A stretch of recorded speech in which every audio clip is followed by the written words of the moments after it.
What's good, good people? Welcome back to another episode of the Family Bloodline Podcast. Yeah, we here. It is your boy, your host, Jay Glass, the Movement. I'm back. I'm starting to feel a bit better. You should be able to hear it in my voice. I love that. It's a hey. What I'm gonna tell everybody right now is that pneumonia is crazy. Pneumonia is absolutely crazy, and it does not just. I think this is the first time I've ever had pneumonia, and I don't like it. I don't like it much at all.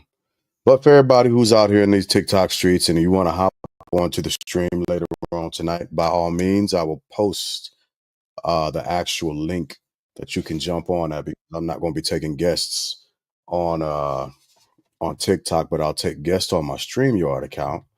Right.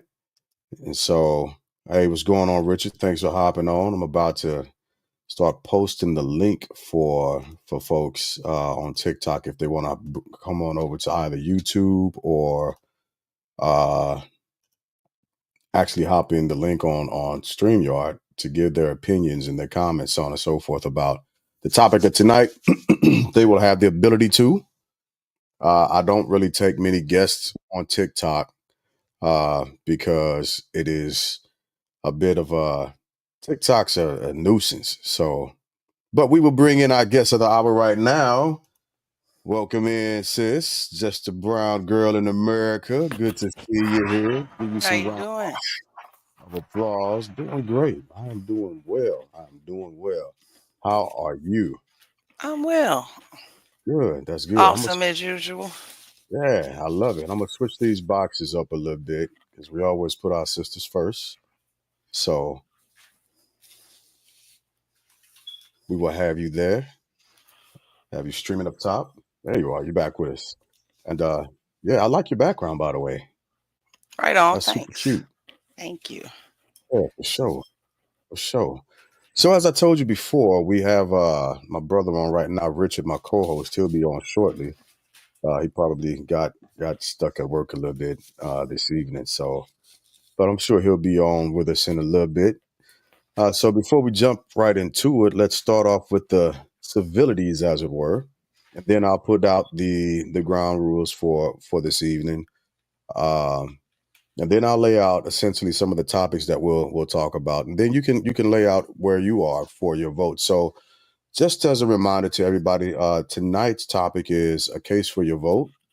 We have Harris supporter, VP Harris supporters. We have former President Trump supporters, and we have people who are in between that are listening and who will be joining, hopefully sooner or later.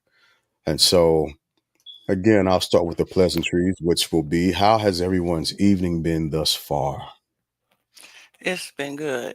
I will not, cannot complain. Good. My night's just beginning. That's what's up. I dig it. I like it. Rich, how about you? Same here. Yeah, pretty simple. Simple.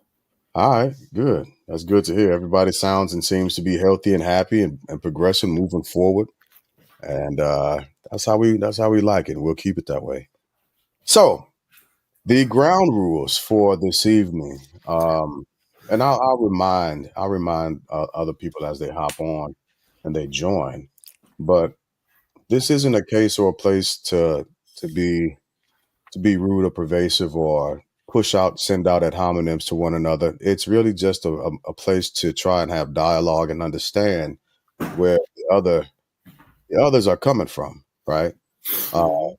and figure out their background, their reasonings behind their happenings, as it were.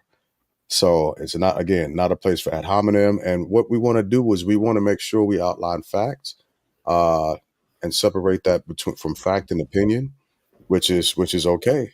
And we have to make sure we keep each other honest, squared up, and on the level, so that we can all proceed purposely, cautiously, and a bit more intelligently and intellectually after the conversation ends.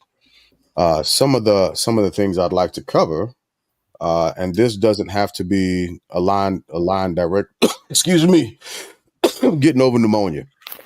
So, but this doesn't have to be aligned directly with your candidate. But I hope that when you're talking about some of the topics, it will take on some of the more edgier aspects of what your candidate is pushing or sees or has in mind. What's going on, Unc? So that's where we are right now. Quick, easy ground rules, adult rules. Don't again, does just be civil. I think it's okay for us to be civil and just live and be alive and be okay with that. We don't have to agree with each other to to to hear each other out at the end of the day, especially in our culture. I think we make an easy case for the opinion train to move into what's loosely tied to fact, but is already what is always directly tied to the court of public opinion and somebody being held found guilty or not.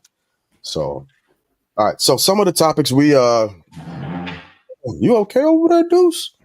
Man, hold on. I see Richard writing notes, man. I'm trying to get all my stuff together, man. Look, I had to go get a notebook. I had to go get my. Let me go off video first. I got some water so I can speak. Let me go off My video girl, first. she got her boomerang headset on. I'm like, hold on, man. I'm in the class Hey, right you now. better get Let me in on get ready. this. Right. People been ready. So we're gonna talk a little bit about we'll talk about the economy, we'll talk about the border / immigration, we'll talk about a little bit January 6th, we'll talk about some civil rights stuff, foreign affairs, and then of course freedom of speech. And however you feel your candidate has pushed their platform, what you've heard and what you think should bring merit to cause you to vote for them. All right. And of course, there's always open discussion as well as the promotion of asking each other questions to see where we're getting that information. And if you have time, if you don't have the actual answers or facts directly off the top of your head, it's okay to pause for a second and look some stuff up. Right? I'm not holding anybody's feet to the fire to be 100% correct. And the reason why that is I know how politics work. Let's be honest about the situation. Neither politician, no politicians are going to give you everything 100%. They're going to stop at that 70, 65, 70% line to where it sounds good for you. And they're just going to give you the good part of what they think their policy should be without saying what what all of the effects are from their causes. So with that being said, y'all about ready to jump into it? Let's get it. We got what, an hour? We got Got about me an hour. to 9. Got me to 9. All right, perfect. So I'll start it out. I ask everybody a question. The first question is going to be, of course, where y'all standing at? Who are y'all voting for? And have you voted, or are has early voting started in your area? Sis, we'll start with you. No, I don't think we have early vote. I don't think Missouri has early voting. I'm not sure about that, but no, I have not voted. But yes, I will be casting my vote for former President Donald J. Trump this year. So that's where I'm at. All right, Rich. What about you? Where you at with it? I voted already in the state of Okay. California. Absentee ballots go out. I voted. I have a photocopy, deuce of how I voted. All that stuff you right there. And I voted not for former President Donald Trump. I did not vote for current Vice President Kamala Harris. I voted for Dr. West. Oh man, that's okay. We Interesting. go back to Okay, that. that's really Okay. You didn't see that coming, did you, Deuce? You threw him a I don't know. boomerang. I don't know just a brown girl. I don't know her. So until I Yeah. can fill her out, I have to just, So All right. Deuce, where you at? Well, I didn't think that we're going to have a third candidate in here. So that makes it interesting. It does. Yeah. So I'm going for Kamala. So that's who my votes for. I haven't voted yet. I think they do early voting here. But I'm just gonna take that day. I'm never running away from a day off, so I'm gonna take that day off to go vote. All right, perfect. I have decided who I'm voting for. I just got to figure out how I'm going to do it. I'm supposed to actually be out in California on the 1st. So Okay. early.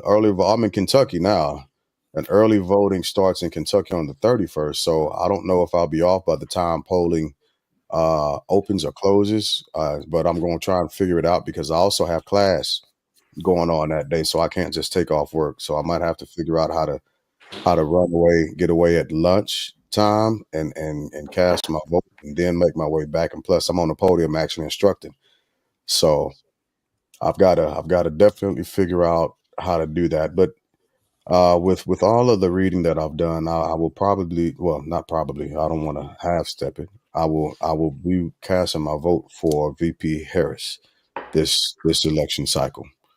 I got a quick antidote on what you were talking about right there. I was talking to a friend the other day, and she lives in one state. She's registered in another state. And she was saying, kind of similar, it's hard to get there. So she said, maybe I could just get my sister to vote for me. Technically, that's not voter fraud. I was like, you're right. Technically, it's not. It actually is. So you are right. Technically, it's not. It actually is. So it just reminded me of that. And so what you can do, what is actually legal, is if you do cast your vote, right, but you have somebody who either lives with you or father-in-law, brother-in-law, sister-in-law, a relative, mother, father, brother, sister, uncle, somebody, so on and so forth, they can actually take your vote to the polling station for you. That is still a thing. I know that there are some politicians who don't like it. I get it. But it was never shut down. I see you shaking your head, just a brown girl. Why do you disagree with that? That's crazy. Like, Why? that is not how this should go. Like, you should not be able to do that. That's how you get election fraud. That's how you get cheating. That's how you getting people like doing nefarious things. That's just not cool.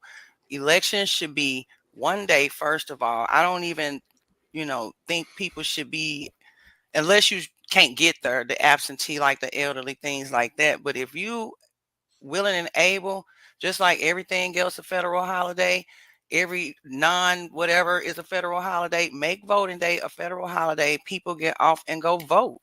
Like, what's the problem? And why we got all this electronic stuff going on? We got phones being hacked, all banks being hacked. So no, I don't like that. That's not good. Okay. All right. Any takers on that? Yeah, I'll take that. She makes a great point about having a federal holiday. Sure. Getting all the votes counted in one day, I'm not going to argue that for or against, but a federal holiday, ensuring that all jobs are off that day, so there's no excuse. But I want to push back with a suggestion, and this is where I may catch Justin Brown or Deuce or even you, Mr. Glass. I don't understand why we can't have more absentee voting so that it gets sent to you in the mail. You fill it out, you make your copy. Here in the state of California, when I send it in, they'll send me an email saying, we got your ballot and it was counted.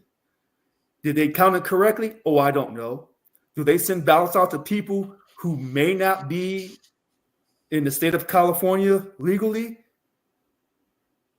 Maybe. Maybe. I wonder why.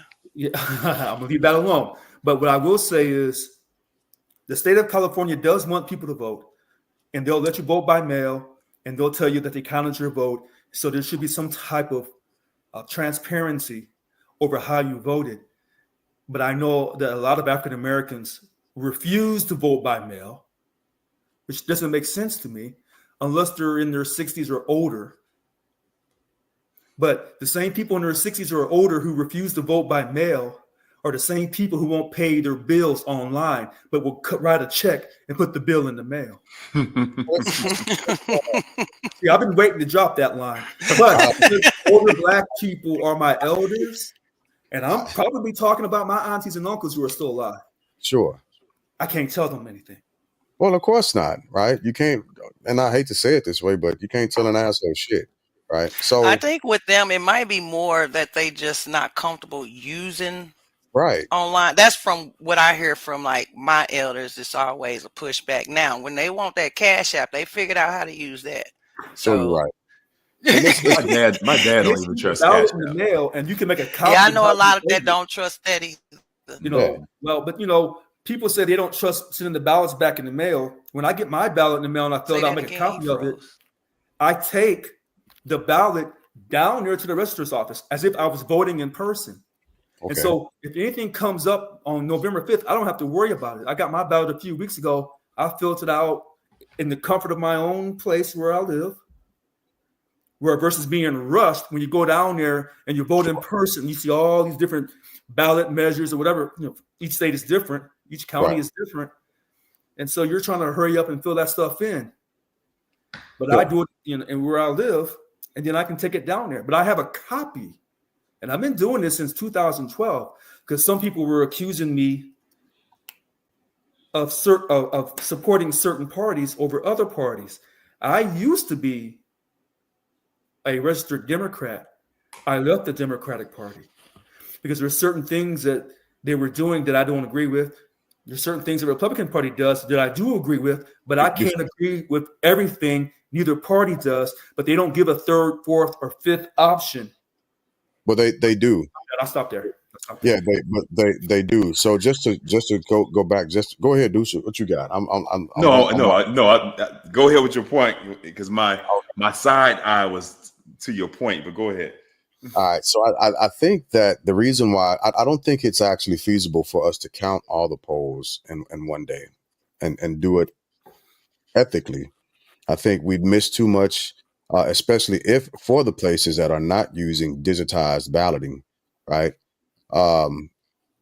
If we were to switch over, and this is just one of those things that we're never going to please everybody with one specific thing, right? Some people are more used to, like our elders, the actual hard ballot, and some people prefer digitized, right? So I think when it comes to that, you got to get in where you kind of fit in, and unfortunately, we don't control everything individually, so we got to hope for the best and pray that our fellow countrymen have our best interest at heart at the end of the day, regardless of how we might cast our vote.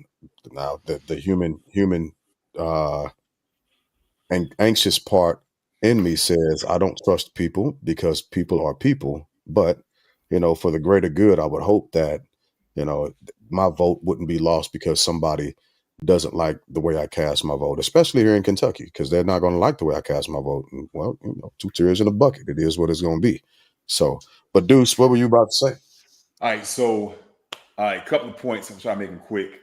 To the 1 day voting, we have 334 million people in the country, and 11% of them are under the poverty line, which we know the poverty line is really low. I'm not under the poverty line, but sometimes I feel impoverished, right? So that's 37 million that will have a difficult time getting to that place. And imagine you shut the country down, no Ubers, no taxis, etc. It's too difficult. I think it should be more days allotted for that. I am for electronic voting. I pay my taxes electronically. I wish somebody would hack and give me more money. That'd be nice. It hasn't happened yet. But when I pay the government, that system has gone without fail. And I know Justice Bronger didn't bring this up, but I am a proponent of positive ID voting. Okay. I was just going to ask, did they ask him for an ID when he got there? Because Richard, you from California. Right. No, when I'm already registered. Illegal. No, when I take my absentee ballot down there, I just drop it in the box because I'm already registered as a voter for this address. So, how did I even get an absentee ballot? When I got a driver's license in the state of California, they automatically are going to start sending you the ballot and asking you if you want to be an absentee voter automatically. And I think that's funny how the driver's license triggers that, but we can't use that to verify if the person's voting. Now, how they can do that electronically is the same way they identify me when I do my taxes, right? The system exists. They can utilize that. Those are my 2 key points. And then, Glass, when Richard was saying, wish it was more parties, I think you were nodding your head yes. I do feel, I wish we had a ranking system where, like, say, if more people voted for Dr. West, I know in Alabama one year, I think when Trump first went, people wrote Nick Saban on there. in Alabama, right? So I wish there was a ranking system that can take all the ranks from the states, and then you Sure. get your vote that way. Kind of break up these parties, because I'm a Democrat, but there's some things with the Republicans, specifically the pre-Tea Party Republicans I like. So those core Republicans, there's some things I identify with. There's some things I don't like with the Democratic Party, but I'm still Democratic because you have to identify as Democratic, Republican, or what, Green Party? You have don't. to. You can No. be independent, but the way the ticket works, I do hate that too. I hate that you can vote straight down Democratic or Republican for everybody. I don't like that. Yeah. Because there might be a Republican for another position. I'm like, I like the way he or she thinks. I like what they rock with. But I think people, and especially us Americans, we like the easy way, that check, Democrat, check Republican. But I think the only time where you have to vote straight ticket is for the U.S. president, because the vice president is attached to the president. So if you liked, that's the one situation where you say, hey, I wish I could vote for someone from another party for my vice. They don't give you that option. What do you And mean I have the right. when you saying? Because on my ballot, like I have a sample ballot, we get the sample ballots we could pre-fill out, go look. But we have, it's everything, everybody on there. So what do you guys? I'm just trying to get a better understanding, because we all like. So when I got my ballot, hold on, I just had it up. When I get my ballot here in the state of California, because every state runs their elections process a little differently. Yeah, by the U.S. Constitution, they have that right. So on my ballot for U.S. president, I got Kennedy Jr. As an American independent, and then Nicole Shanahan. Then I got Chase Oliver and Mike Tiermat, Libertarian. Jill Stein, Rudolph Ware, Green Party. Donald Trump, J.D. Vance, Republican. Claudia De La Cruz and Karina Garcia, Peace and Freedom. And then Kamala D. Harris, Tim Walz, Democrat. Wait a minute, So, what'd you say? Peace and free what? Peace and Freedom Party. Yeah. And so because Dr. West didn't get enough votes to be put on the ballot for the state of California, I had to write in his name in the bottom block, scribble it in, and write Dr. Carnell West for president, Dr. Melina Abdullah for vice president. Now, the rest of my ballot, it'll tell me if that person, if it's a political party position, if I want to vote for a Democrat or a Republican. Okay. Oh, you're saying because the president and the VP are linked? That's right. So you can't separate those. Currently, you can't separate those out.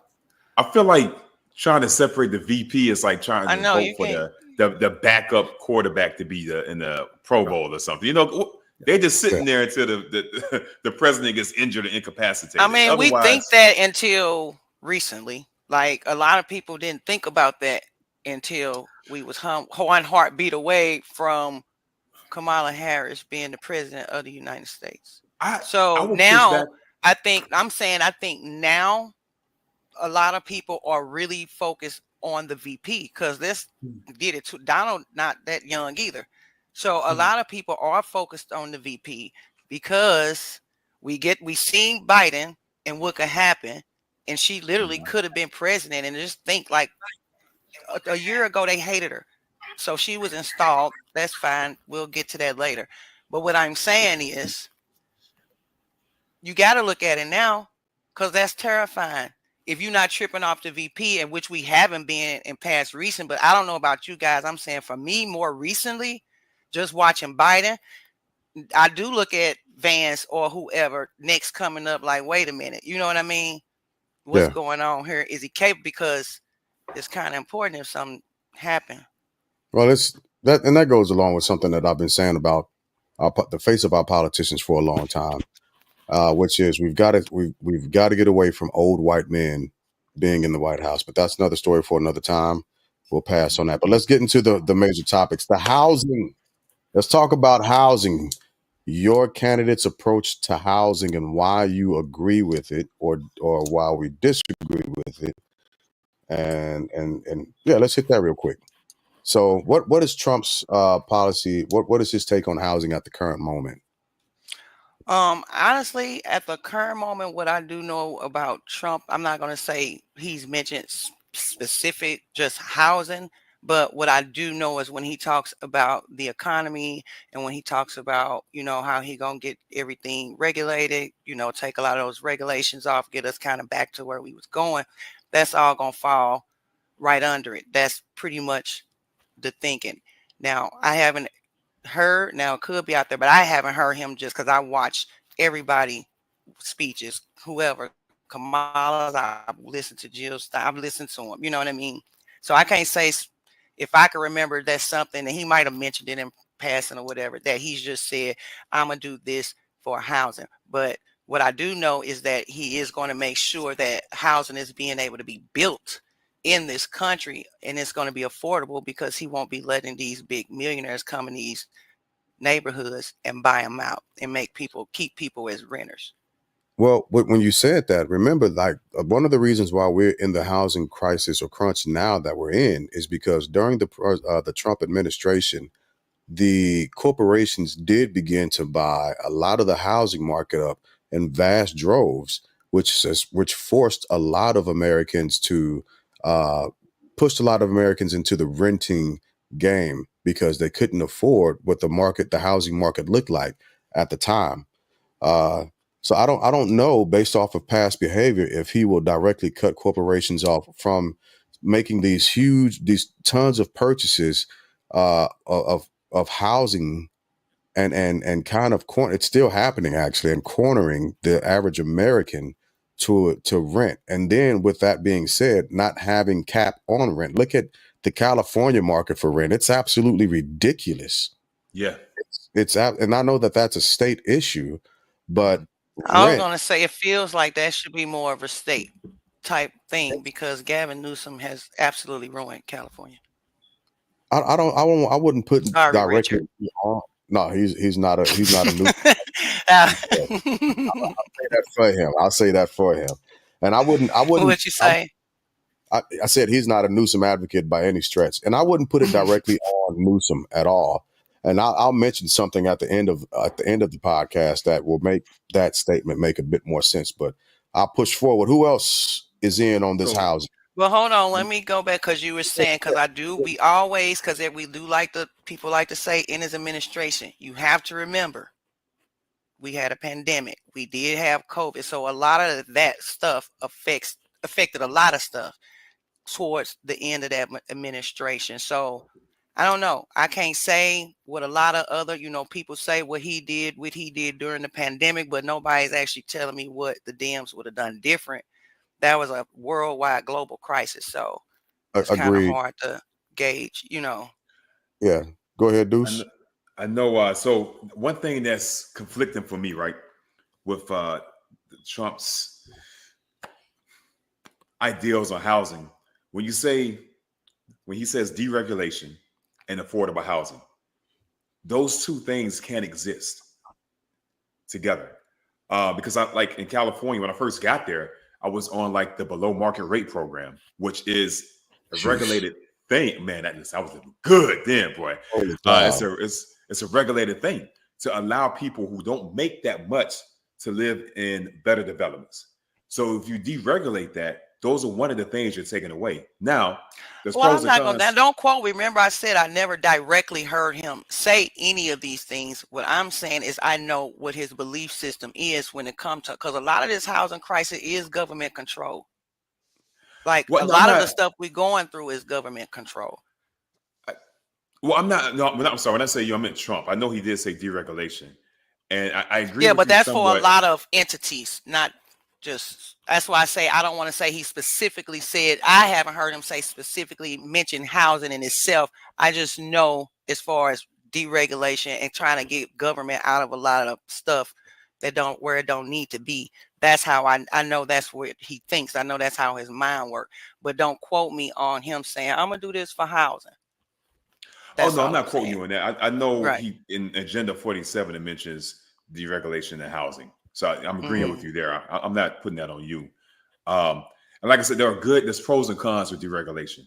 The cons will hurt a subset of the population it will help others. And I think also if you remove that regulation, it allows corporations to come in, to swoop in and buy up more housing. Yeah, and But it also makes it easy for us. But I don't yeah. think that's, I don't think, just me, as far as like Mhm. housing, I don't think because I would touch, when we talk about regulations and government touch that. Now, I used to be a property manager at a tax credit Mhm. property. They rent, them people still did what they want to do. The rent still went up. It still kept going up. They were added on. We got to get these people to market. Like people, and I'm talking about in the states and the cities and they local counties, these people be doing what they want to do. It's the A lot of the local governments, yeah. you know what I mean? So I've watched them do that. I'm like, we're going to take the rent up again. And they doing it because they feel like they got to get them to market. But I'm thinking we're not supposed to be like, it's not capped is basically my point. Like their Right. rents literally Right. keep going up. I was Yeah. adding rent increase because they increasing it slowly by $10 here, $10 here. Yeah. They're boiling the That make frog. them feel better. Absolutely. Richard, did you have something to say about the housing? You muted. Yeah. All right.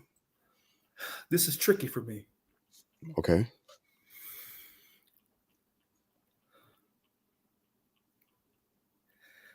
When I went to Dr. West's website Mm-hmm. to see what he said about housing, his answer doesn't surprise me. But he's really talking about to abolish homelessness means to embrace our homeless brothers and sisters with warmth of our concern and the strength of our actions. So he's talking about righteous love, in my opinion. Then he Sure. says, it means building a nation where every person has a sanctuary, a home to call their own, coupled with the mental health and substance abuse treatments that address the roots of despair. So he's basically, in my opinion, what he's saying is he wants everyone to have housing. And if you have a health problem or abuse problem, he wants a facility created to address that. For some people, that sounds like outright Socialism. Here's You my mean just problem. giving everybody housing? Well, here's No my matter problem. what? Kind of, in a sense, yes. And then we get to the immigration. I'll come back to what he says about immigration. Here's my thing. If you ask me righteously, should we take care of our people in our country? I'm going to tell you yes every day, regardless of my military service, Mm-hmm. regardless of that. So if you can afford to send billions upon billions to Ukraine, to Iraq, Afghanistan, Israel, trying to protect themselves, you can send billions upon billions without batting an eye. But when it comes to taking care of your own people, you're slow to move. And That's this is where disgusting. the former president Donald Trump is making tons of votes. But you have to take care of your family. You got to take care of your homeland first before you try to go out and save the rest of the world. And when you tell your own people, whether it's in housing, whether it's in universal health care, the Republicans don't even agree with that. Or when they go through natural disasters in southern Florida up the entire East Coast, when you tell people we don't have enough money to address your needs, but we can continue to print money out of thin air from the Federal Reserve that we borrow from these private bankers and send money across the ocean, and if need be, send our boys and girls across the ocean to die for a cause, then what are you really telling us? Well, I think that's a righteous statement to make. However, the actual mechanics of how, and this is a great segue to economics, but the actual mechanics of how budgetary appropriations works doesn't work that way. It really doesn't work that way. I disagree. I got it, but the truth of the matter is appropriations are done, right? We're in the fiscal AO right now. We just started a new fiscal year, right? And for the military, all of us have had to go back at the end of September, crunch numbers, so we can get it sent up to DA, so they can take it to DOD, so it can be taken to Secretary of State, so on and so forth, so that Congress can pass an appropriations bill and budget for the FY. Now, the monies that we're running off of, or we were running off of for September, were from the year prior, right? Not just that, but those lines of accounting don't cross. They don't necessarily cross. And if you're taking money, right, monies that are being sent to Ukraine or any other front for any type of contingency operations has nothing to do with funding immigrants here at home, which has nothing to do with what VP Harris was talking about for her actual housing plan. Brother, do you So- understand that the American people do not care about where the money came from, where it came from? And I'm just saying why they losing. I'm saying where it came from. The people will need to be taken care of. We don't care where it came from. We ain't thinking about all that. What we see is all the illegal aliens coming in here, getting these cars, getting money, getting businesses, they doing it right in my face across the street. I've watched them work on a damn burnt up house, move into it. Now all of a sudden they got like all type of stuff. My whole night, like no, like at that point nobody cares. Right. And where it's allocated from, because now I don't even believe, reparations. They do it, I get it. Only reason I don't really trip on it because I know they're not gonna do it, so it's a waste of my time. Well, people go back to but now they should. Now I'm looking at it like, if you can do that. Let me make this statement real quick, because there's always a lot of emotional bravado when it comes to where the money comes from. But you're going to be destroyed because of a lack of knowledge, right?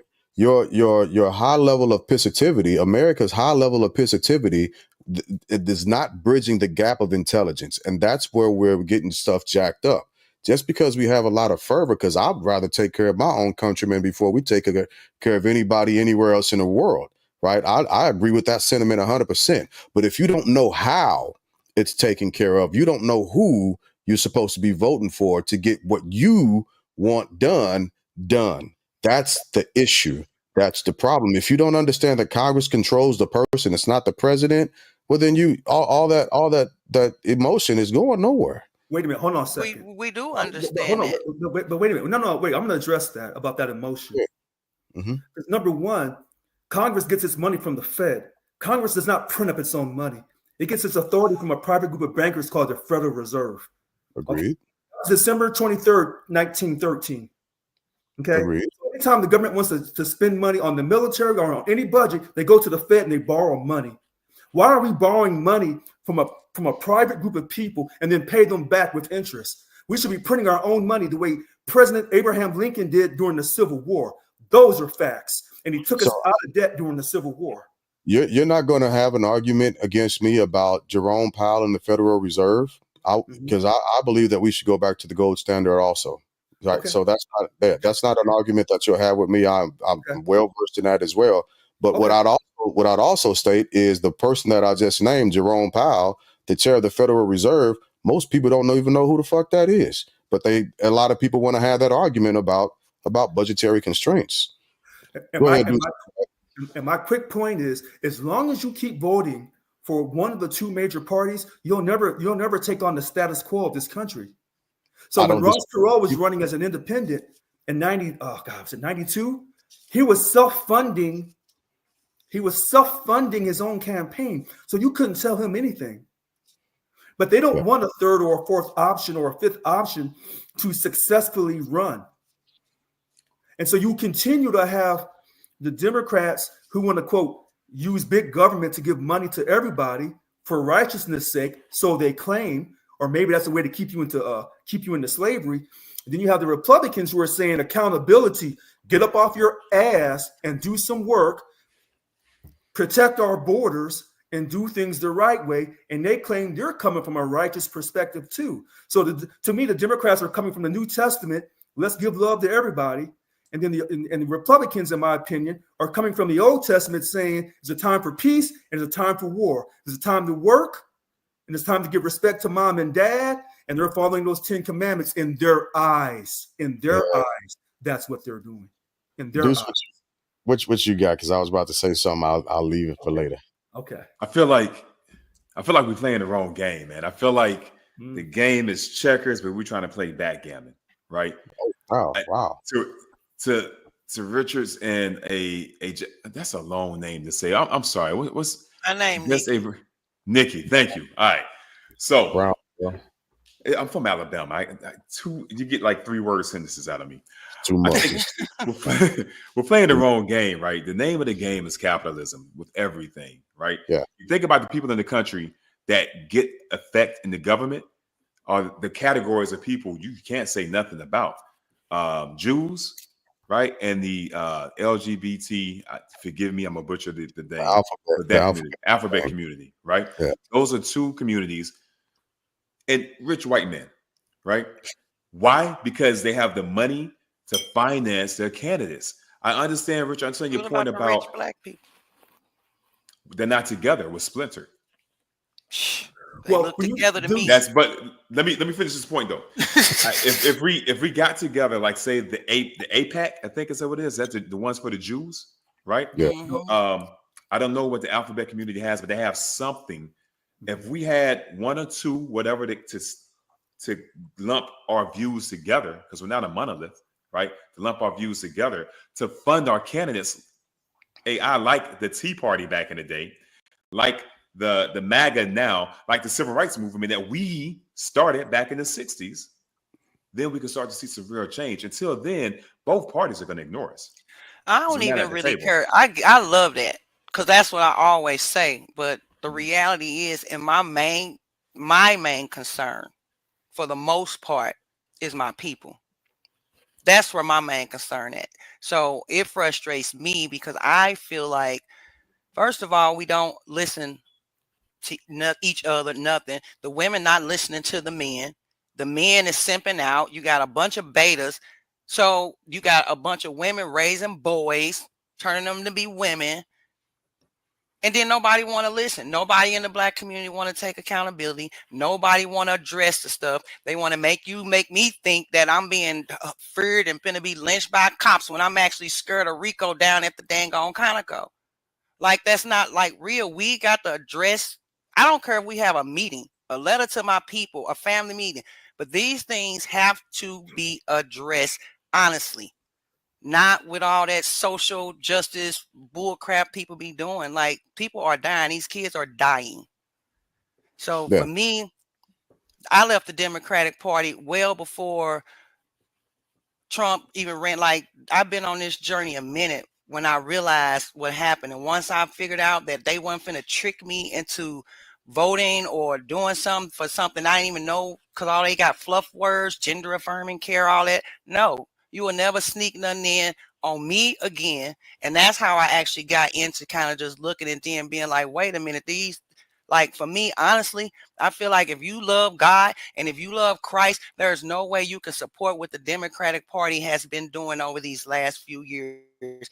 If so, we probably need to go read that book. There's no way you can agree with mutilating kids, gender affirming care. There's no way I'm finna agree with men coming in my bathroom that I've already had to deal with my daughters in there, in the sports.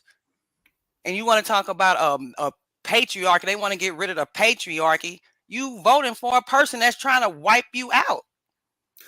So I want to jump in, and then I'll let her go back to her social justice conversation. I want to go back to what you said about Jews. First of all, I'm speaking for myself, and I'm going to take liberty to speak for all four of us, because everything we do goes on the internet.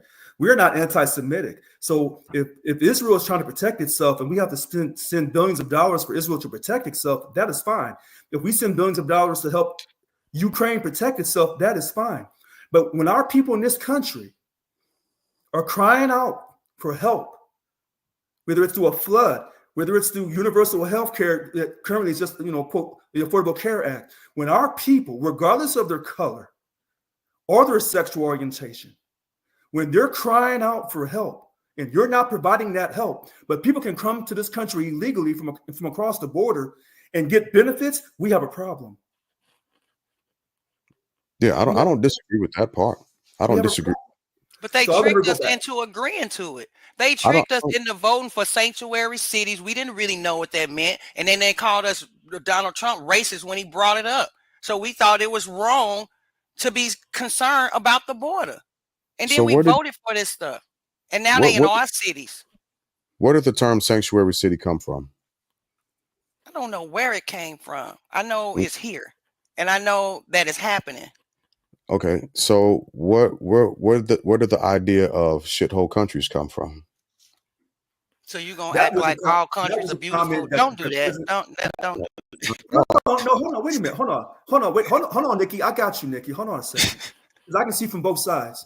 The shithole comment came from the former president Donald Trump in 2015 I think when he came down the elevator and he was giving this speech and saying, "I'm running for president." That's a great point. But what she's saying about that sanctuary city, I'm willing to guess that word sanctuary started somewhere in California, but maybe I'm wrong. So you allow people to come across the border illegally, and then you say, well, since you're here and you're doing all this work, we're going to make sure we house you and feed you because you're providing all this labor, doing jobs that allegedly Americans won't do. I say allegedly Americans won't do, but we know in the Midwest or in the South, them same jobs Black folks were doing, but for a few dollars more. No, I don't disagree with that. But I'm asking this for a reason, right? Yeah. Because we take. When's the last time anybody looked up the definition of an actual illegal immigrant and what it actually means at the border to actually request or claim asylum, or to actually go through the process of it and the time frame around it once a person crosses over from one side to another, and what type of the two type of statuses that they can claim going forward. Wait a minute. Let's not confuse them. If a person comes to this country as a seeking political asylum, that's a different process than you just crossing the border illegally to work in the fields or in the restaurants or some other job. That's a different situation. Let's not confuse. Right. Let's not mix those two up. I'm not talking about political asylum. I'm talking about refugee versus immigrant. A refugee is considered a political person who's seeking asylum. A refugee, a person who crosses the border illegally just to do farm work, is not considered no refugee. Right. But all they have to do is say that they refugees to get here. That's all they have to say. But they also have a year's time to actually fill out the actual documentation, and it'll be investigated for it to happen. Now, here's the issue that I have with the immigration thing, right? Because first off, I'd like somebody to name a president who's fixed the border issue. Exactly. We can't. Would you say which issue? Because under President Trump, it was at the lowest it had ever been. He was working on fixing the border but we was talking about Congress, but it wasn't. They fought him at every turn because it was racist. But it wasn't, right? He was the second or third to do it. Former President Obama was the best. Obama was the main. He was the first one. He did the biggest deportation of them all. But now that's my whole thing. I don't like hypocrisy. So don't act like that now. But that's what's before. But that's what's happening actually with the Republican Party, primarily with MAGA, because when Obama was doing it, it was an issue and he didn't even get the credit for it. Now that there's a bipartisan bill that was pushed that literally former President Trump went through and backdoored, he said it. The actual writer of the bill said it. It's actual common knowledge. Now it's a big issue. Do you know why he did that?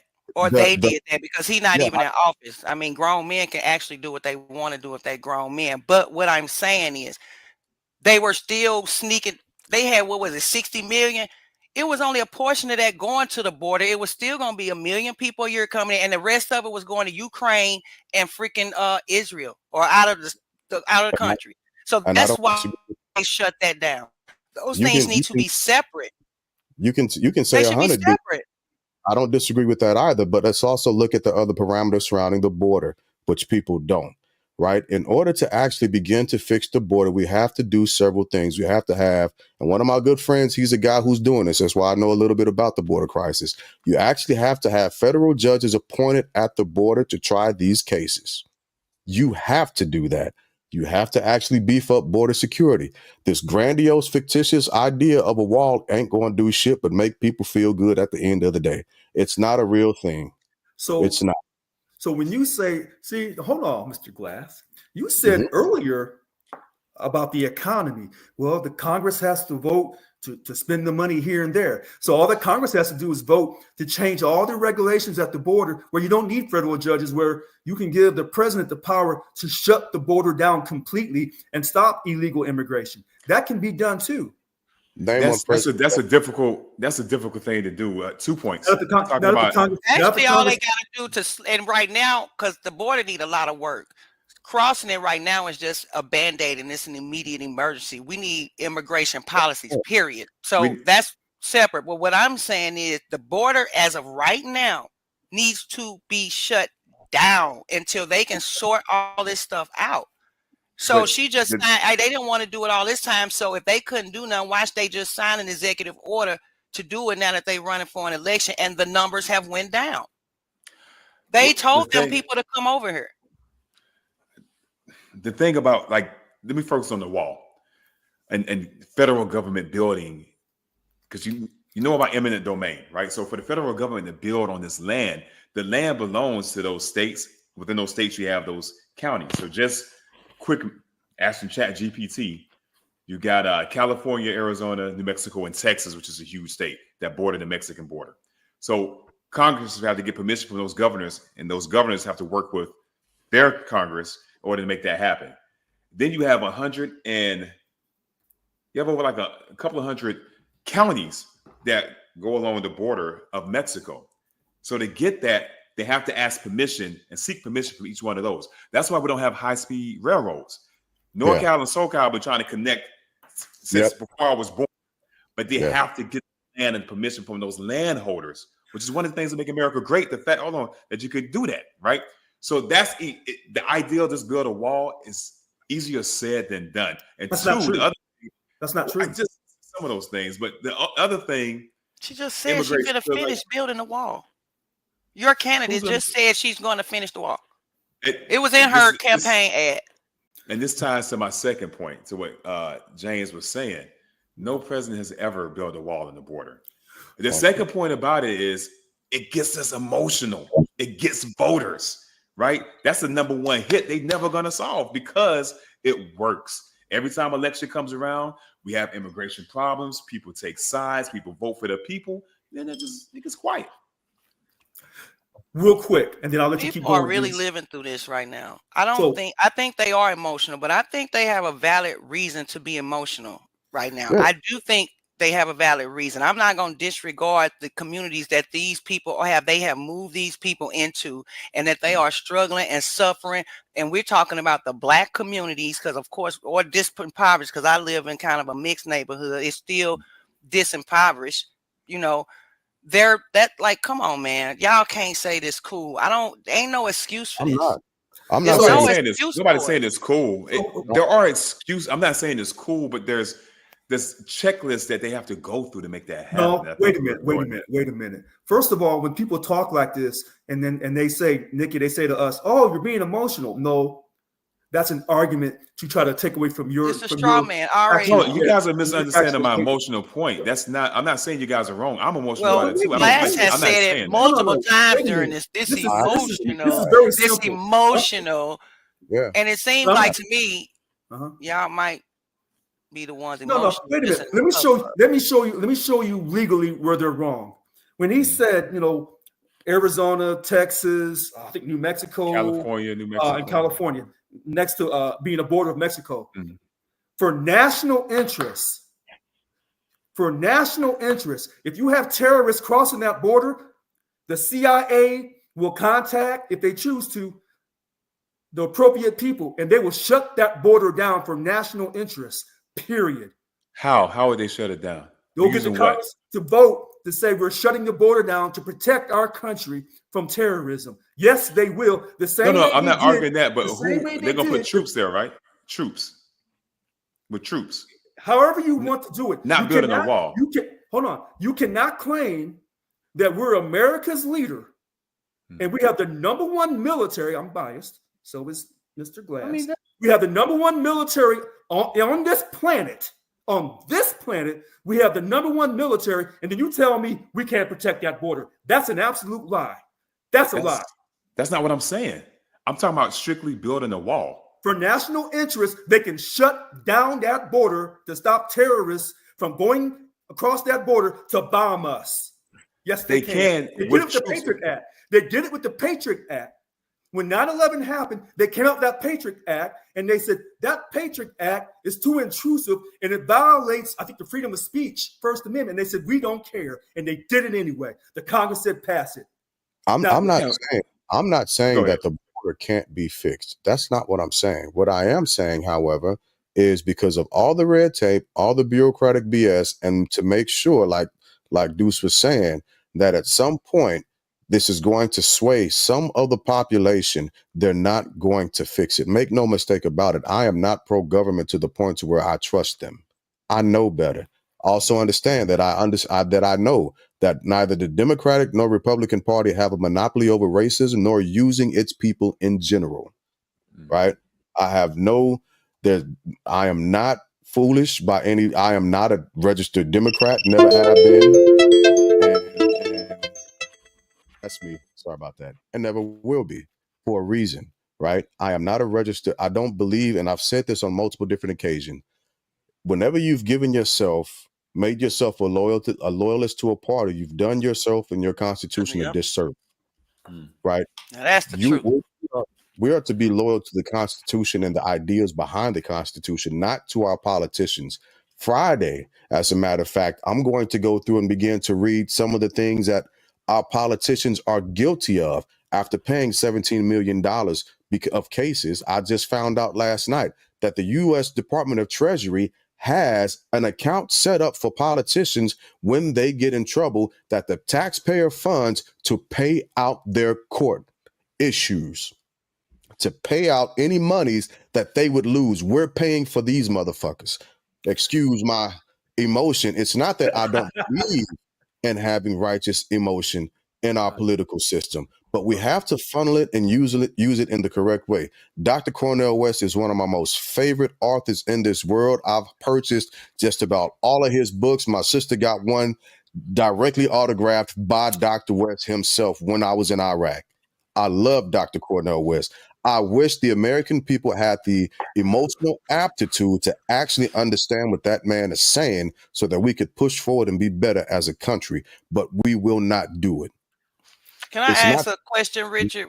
Because I know Jill Stein did get on. Why you didn't go with Jill Stein and you went with Mr. West? I got mad respect for Mr. West too, just by the way. So, remember, this is where I was telling Deuce and I was telling Red. I said, you can really find out about black folks. Just watch them long enough. I voted for Jill Stein. I believe I'd have to go back. I believe I voted for her in 2016 for president, and I think I voted for her, and I believe in 2020. But when Dr. West said he was going to run, I got excited because I followed Dr. West for many years. Now, I thought that him and RFK Jr. would link up. Unfortunately, they were not able to link up because that would have been, to me, a great. I actually thought that was pretty strange. All three of them kind of like doing their own thing, Stein, RFK, and Mr. West. I got mad respect for Mr. West. I just knew it wasn't Mr. West. They just wasn't gonna do it. Like, but listen to the problem with that. When they enslaved Africans and brought them to America, he has to be more. He too pro-black. Like they feel like, and I'm just saying off a regular, they feel like that. I know he got the best. I know his heart is beautiful. But my thing with Dr. West is what I think people went, because it's kind of me. He still kind of got that same, he been there a long time. So we talking about old white men, we talking about old black men, but we talking about a lot of people might have thought he still got this grudge, or he might have you get what I'm saying? Again, they don't know him. Right, but here's the problem with that.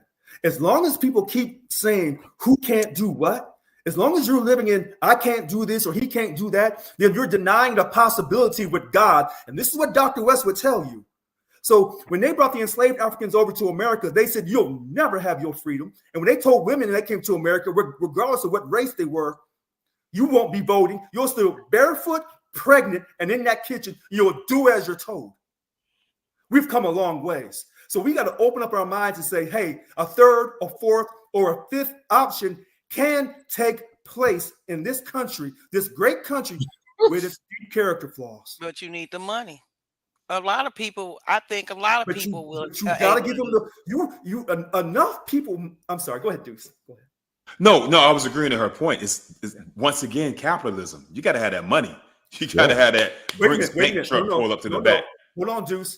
I don't want to hear y'all talk about that money, because we as black folks say we don't care how much money you throw in our face. We're gonna maintain our love for our black community, for our black identity. We will not sell out. That's what we say. So don't That's- talk to me about that money right now. That's not what a lot of us say. That's what some of us say.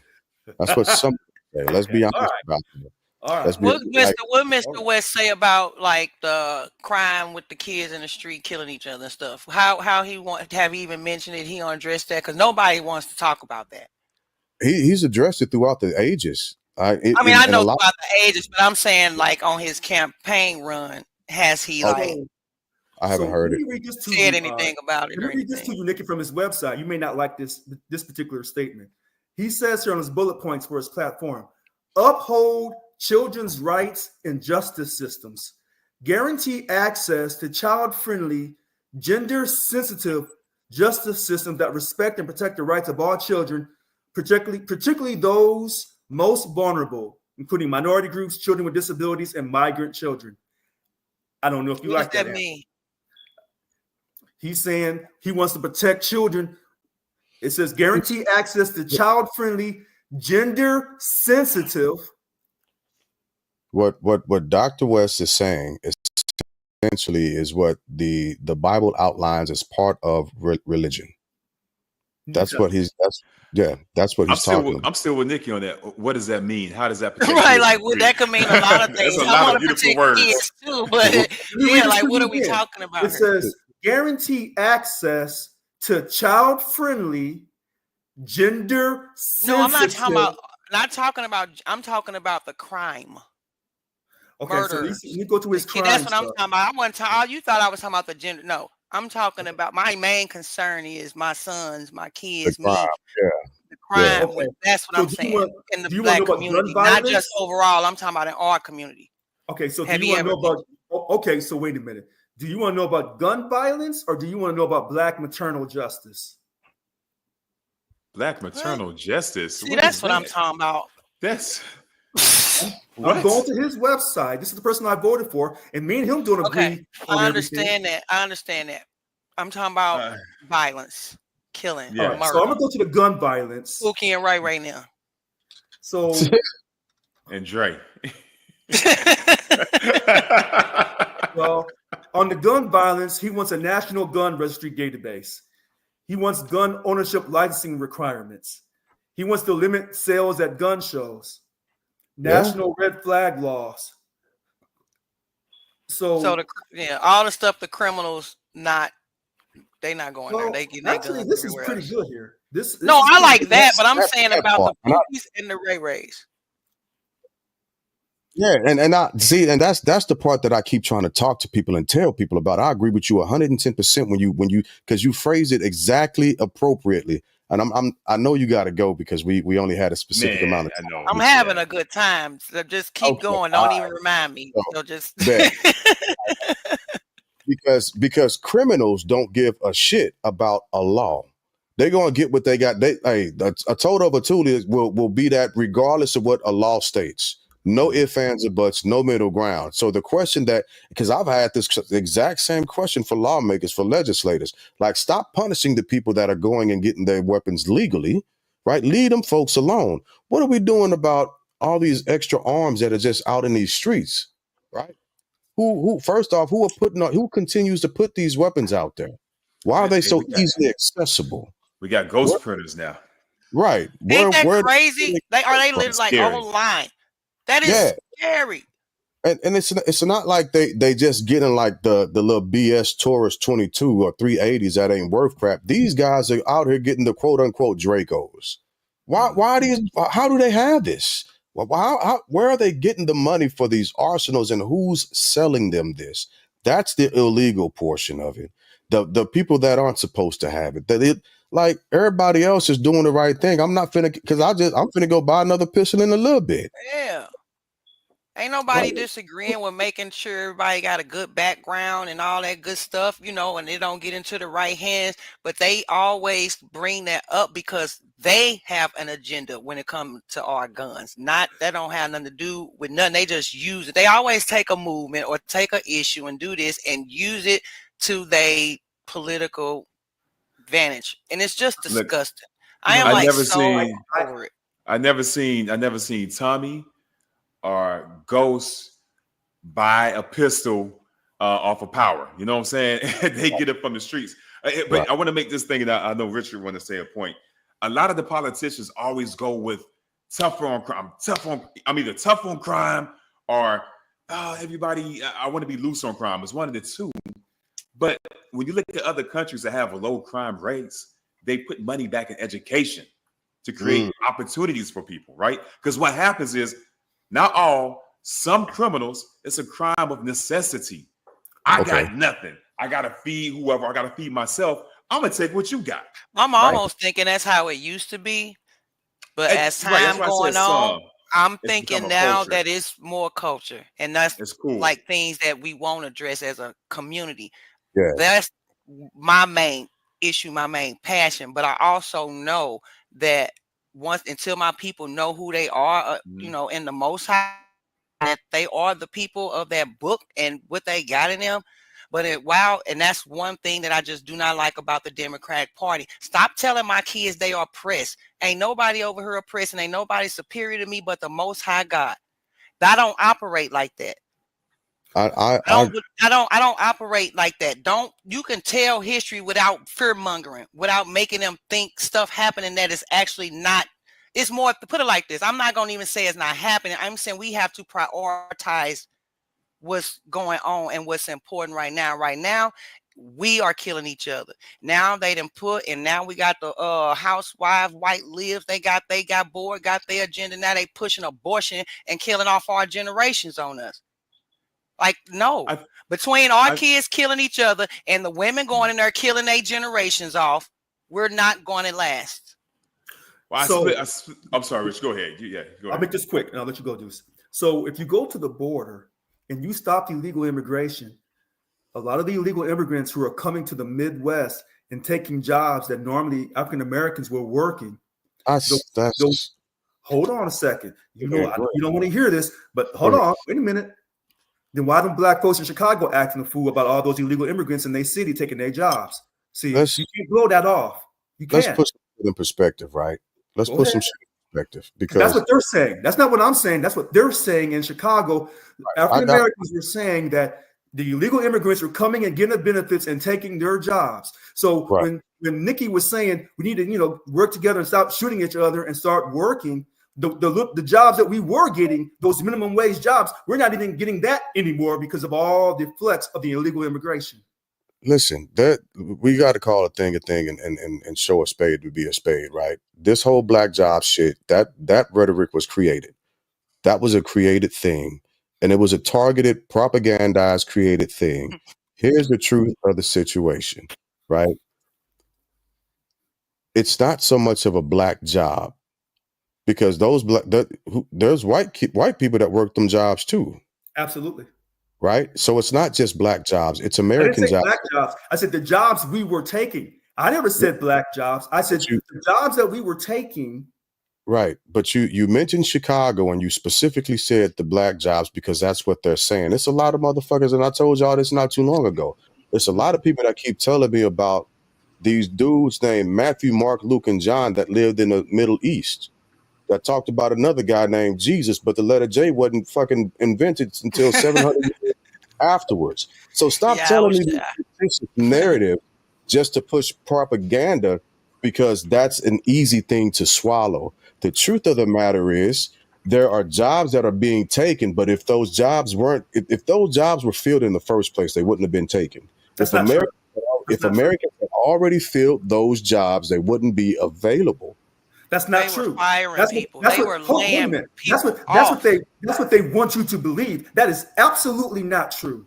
That's like when they say we don't have enough smart people in America, so we have to go over to India and have all those engineers come over here. So what you're saying is we don't have enough smart people who have a work ethic, regardless of their color. In this country, I refuse to give up on my country and on the young people, regardless of their color, their race, their sexual orientation. We have the capability to do anything and everything, but you're going to spend some money for it. I didn't say that because, hell, I grew up with hustlers. I know better. Okay. I know better. But what I'm saying is don't allow this propagandized, nuanced rhetoric of black jobs being taken become what did my man say? The flavor of the day. Can I say black something jobs. about that? I Can I said say African no? I Americans want in to say Chicago something were about the saying. black jobs You comment didn't say black because jobs. I people said do African this. Americans The in media Chicago. does this all the time Yeah. because they know people not going to actually go watch, the congressional hearings or the whole speech or this and that.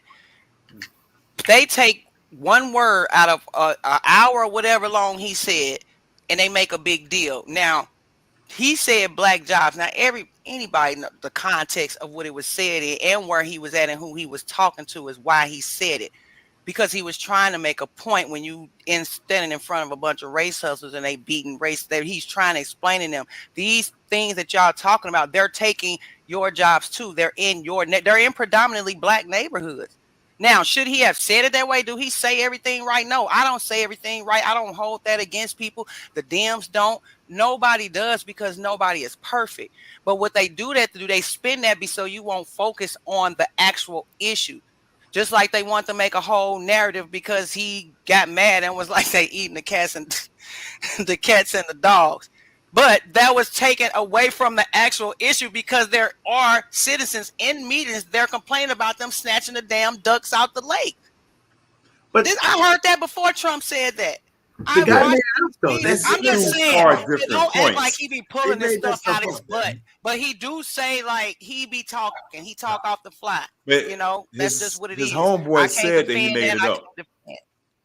His homeboy said he made it up. I don't know why JD Man said he made up the dog shit, but that lady was eating them cats. I saw the video.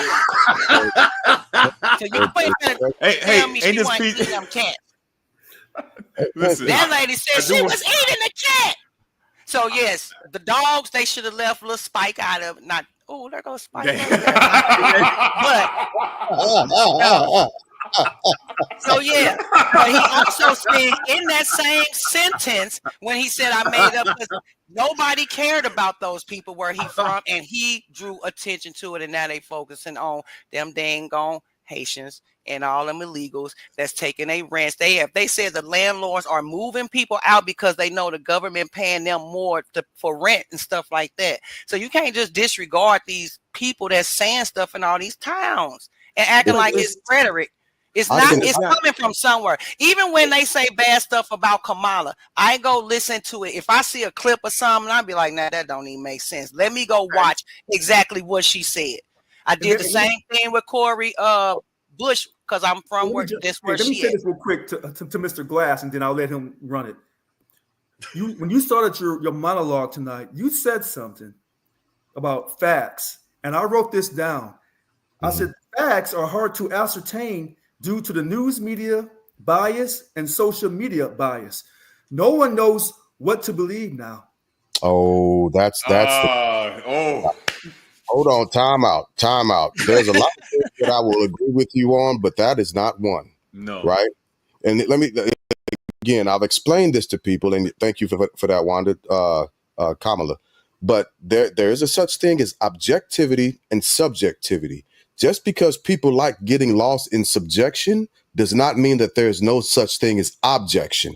When you are looking for objective truth, it is there, regardless of how we want to feel about it. Just because somebody says something that we agree with and it gives us that good feeling of confirmation bias doesn't mean that there's a real truth out there. 1 + 1 is going to equal 2, goddammit. Wait a minute. Wait. Hold on. Stop right there. You walked into this trap. I was waiting on you to do that. Okay. So 1 + 1 is 2. That's a universal science, right? But the thing that runs this country, money, comes from economics. And economics is not a true science. It's a pseudoscience. It's a liberal arts degree taught in college. Now, I have a degree in science and finance. And that's what I know. So when they tell you in this country you can't afford to do something, that's some economics, false science. It's not a universal science. I mean, that's a legitimate point, though, bro. Like, Jay, let me. Because y'all say money runs everything, and what I'm saying is this idea of money economics, what's scarce and what's not, that's a lie. You didn't hear what we were saying, because we didn't say that it couldn't be. We can't afford it. We said that that's not how it works. It right? is how it works. No, it's not. When you have economics, budgetary. Hold on, wait a minute. Let me There educate you on is a economics. such Hold on a second. thing called Wait. Congress. Brother Rich, Hold let on, him get his point out, man. Rich, hold on, wait a minute. There is a Let me such Rich, let him get his thing. point out. Let me get his point out. There is a such thing that Congress does called the actual fiscal year budget. That's It's a based thing. off economics. I don't give a shit what it's based off of, You but have it's a to. It's thing. your foundation. Listen to what I'm saying, right? Because right now the only thing you can hear is a pushback, but you're not listening to what I'm actually saying.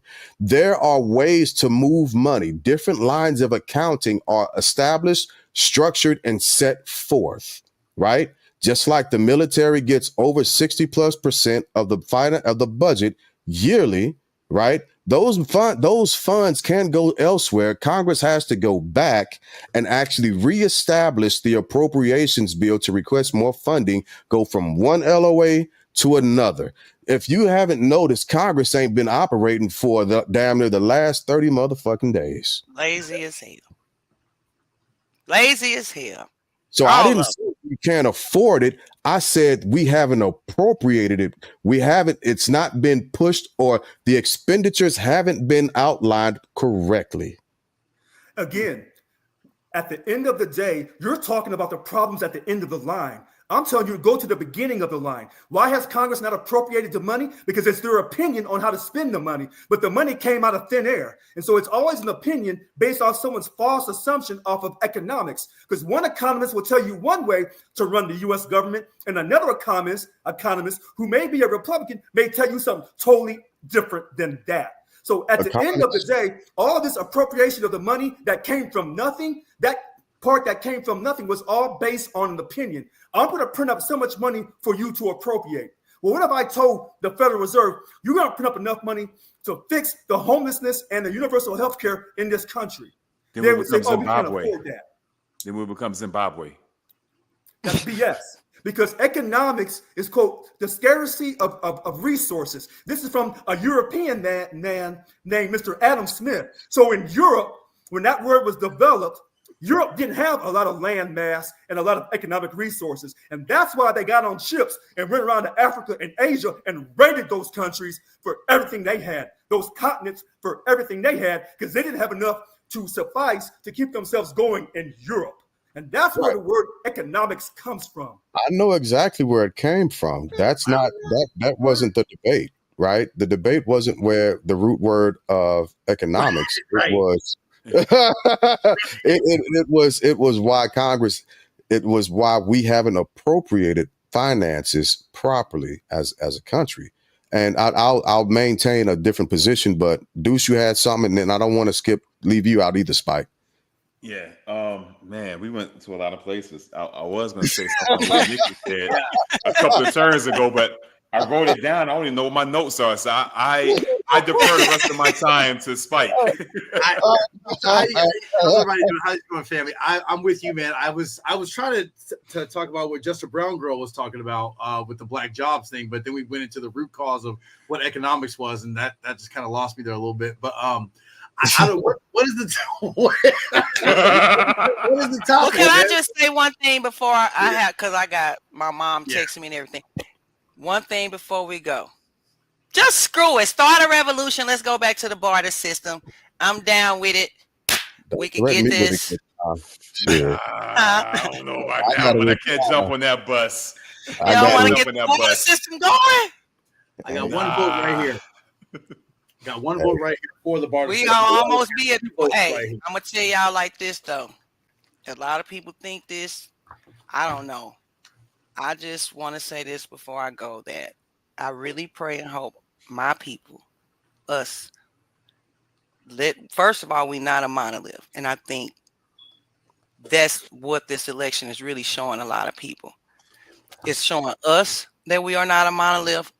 It's showing the world that we are not just whatever they think we are.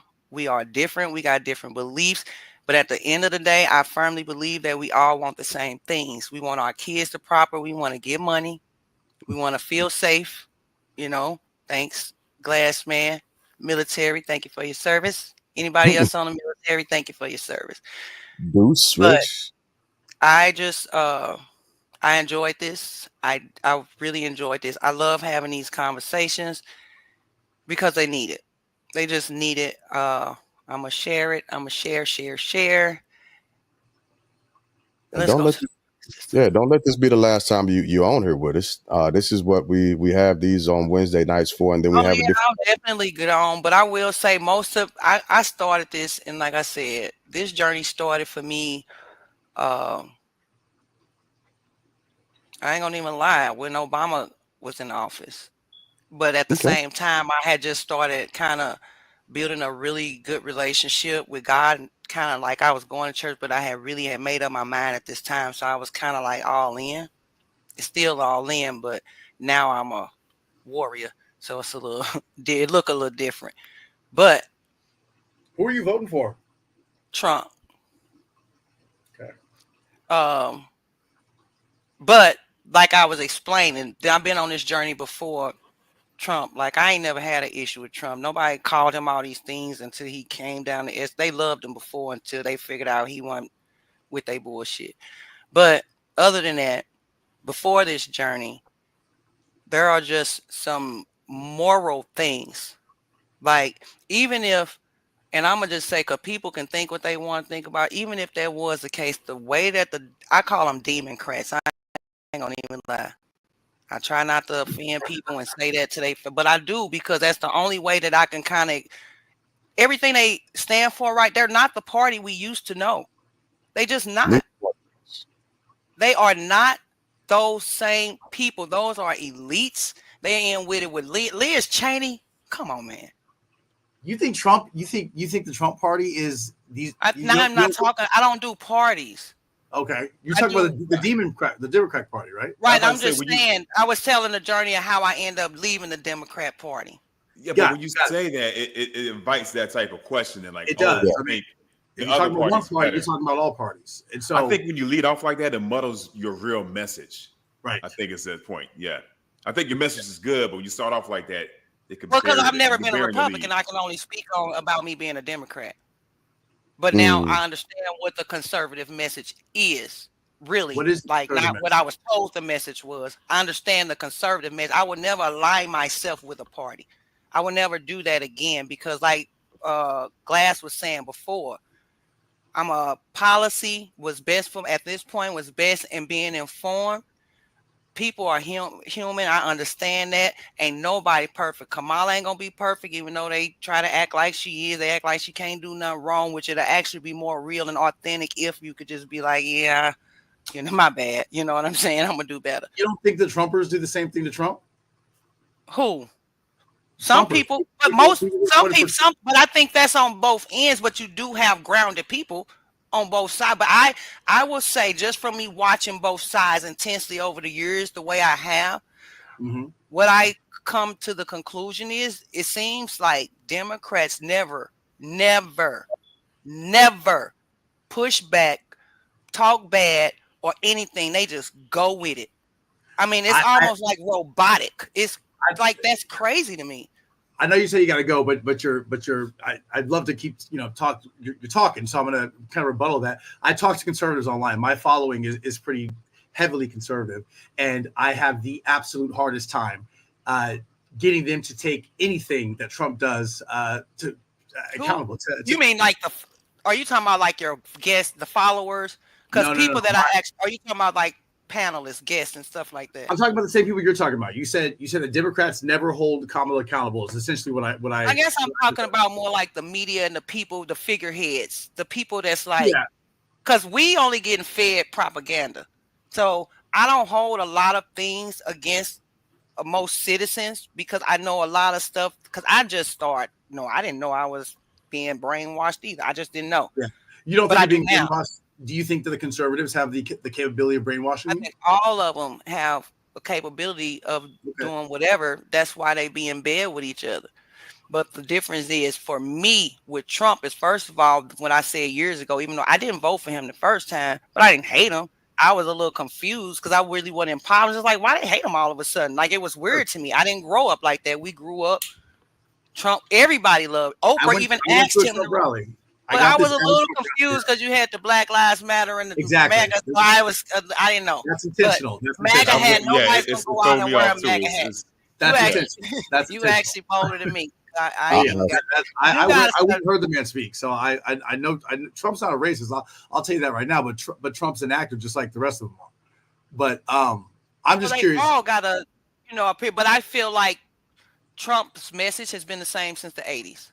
If you listen to him on Oprah, when she asked him, I'm just saying how he feel about this country, what he think is going wrong, what, he said he'll never run. Now he feel the man never took the check. He don't need to be doing this.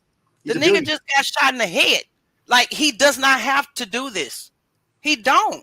I disagree with that. He's not a grown politician. What Trump? Well, he's taking money. His campaign is funded. A billionaire. He's a billionaire, but he don't need their money. He needs it to run the campaign. He money to run the campaign. Don't need Both of them are. First time, but whether he needs it or not, he's using it to run the campaign. Put it like this. If I was running for something, we already talk about, we know how the political game work. I'm supporting a Democratic alderman in my neighborhood, in my area right now, because I like him. I see him. He doing the job. So why would I go against that? I'm not about, it's not a party for me. It's not that. Like, if I know you and I think you genuine, even if you coming from a good place and I disagree, I could be like, you really believe that, but your heart good. Because at the end of the day, the Most High look at the heart of a man. And what I don't think is that those people's hearts are right. But what I have seen, and God has always used people that nobody thought that he should use. And I'm going to just say that. So why can't that be Kamala? It's all subjective. Why can't that be a because she has a history. Because she already has a history that we don't like. We're talking about Kamala. As does Trump. No, I'm talking about policy. Trump history's history. Like this. I'm not fooling with the Democrat about. As long as you believe in the stuff. Remember, we talked about the social, all that other stuff. As long as they going in that direction, to where I have to be like, my babies can't, like, I gotta, like, no, I cannot do that. I just can't. I cannot do the whole. And they using them too. They take a move. They infiltrate it, and they use the people to get their agenda across, just like they doing with the LGBT. They deal with the blacks. Now they finna disregard us, and it's finna be the illegals. Yeah, they don't care. Trump does that with the Christians. They do that with the Christians. They do that with the the whole traditional. This nation was founded on Christian Judaic values. I understand, but Christianity has been taken hostage by the Republican Party. I think radicals will take over a lot of things. Right, that's right. What I'm saying and I think there's a radical on both sides, but I think it's people like us that need to get the message out, speak the truth, not try to barter for any particular candidate. People like us, regular citizens, the community, talking to each other, communicating, conversating, being able to get through these conversations. A lot of black people can't have these conversations. They get emotional, even when you start talking about. But we're not monoliths, though. So black people aren't monoliths, right? So they're going to respond to it how they respond to it. That's one of the things you said. So one of the things you said too was you said that you understand the conservative message. Can you just tell me in one sentence what the conservative message is? Like, what is their message? Basically, in glass, get it from the bootstrap, get it how you live. You know what I'm saying? Work hard. They do believe, and I'm not going to talk about all the politicians because they politicians, but I'm talking about the people. See, what's the message? You said you understand the message. Right, I understand the God, the faith message, the foundation of America first, that message. Okay. So America first, God and country. These people first, the kids, making sure we don't have government in every hand that they want to, making sure socialism don't creep in. Like, the government should not have all the hands that they have in every portion of our lives. And they use that stuff to control us. So they don't believe in that. So when you hear somebody say, they might say it all hard, we need to slice it down and take it away. They ain't finna just talking about just shutting everything down, but they are going to trim some fat. And so it needs to trim. Do you think the government, so I'm just curious, do you think the government putting rules on whether or not a woman can have an abortion, do you think that's government being in our business where they shouldn't be? I think Isn't that hold on one second. first of all, isn't that giving the government really? Isn't that giving them power? Isn't that giving the government power when the government can say, "Hey, you can't have an abortion"? And what you just said was that I don't think the government should have that much power. Isn't that giving the government power? who the government already, it's in the states. What are you talking about? People Nikki, can vote for it if they want to. Government agencies, right? So the Supreme Court made the rule that said, hey, abortions are no longer, women can't have abortions. It's going to go down to the state. That was a decision that none of us, you spoke with the people, right? We didn't have a choice in that. It just happened to us, right? Mhm. So our Supreme Court just said, hey, boom, this is what's going to happen. You didn't have a choice in that. That's a lot of power they have. Would you agree with that? Yes or no? I think the Supreme Court, and I was actually thinking about this for a couple of days because of all the stuff been going on with the Supreme Court. And when I came to the power, though? Do you think that's a lot? As far as that, I feel like that issue, yes, should go to the state. Nikki. But before Donald Trump presented it, everybody wanted it to the states. Hold on, Nikki. Like before, it was okay. Nikki, I don't really believe in abortion, so that's not my. I never have because I've watched I'm not trying to get you on an abortion. I'm just listening to what you're saying. Nikki, yeah, you don't want everybody to have all this power. No, but then as far as I'm saying, I'm not okay with none of it. Okay. I'm not okay with none of it. I'm just living in the world I'm living in and trying to maneuver it the way it's set up. You know what I'm saying? Nikki, listen to this, Nikki. I know where he's going with this. See, I know from both sides how they talk to the other side. And what he's basically trying to say is, if you don't want the government involved in everything, then why did you have the government get involved through the Supreme Court to take away the abortion rights? But here's the Republican talk off for that. Picking and choosing. We're picking and choosing. Right. I understand that. But here's the Republican talk off for this, Nikki. Their talk off is, we don't want government involved in our personal lives. However, if it comes to protecting an unborn life, then we do want the government to get involved. That was their talk off, but it could be considered hypocritical. All of it. What I just said. No, what I just said is I don't agree with none of it. Yeah, okay. None of it. None of it. None of that. As far as abortions, women, men, like, why do we shouldn't even be here right now. People are grown. Period. Well, you get what I'm saying? So, but like I said, I'm only living in the hand I was dealt with, the confines of what I'm living in. Even if I was running for office, I do understand that I live with other people. So just because I don't believe in abortion, except for the life of the mother and this and that and that and this, don't mean I would just be like, no, we're not getting abortions at all.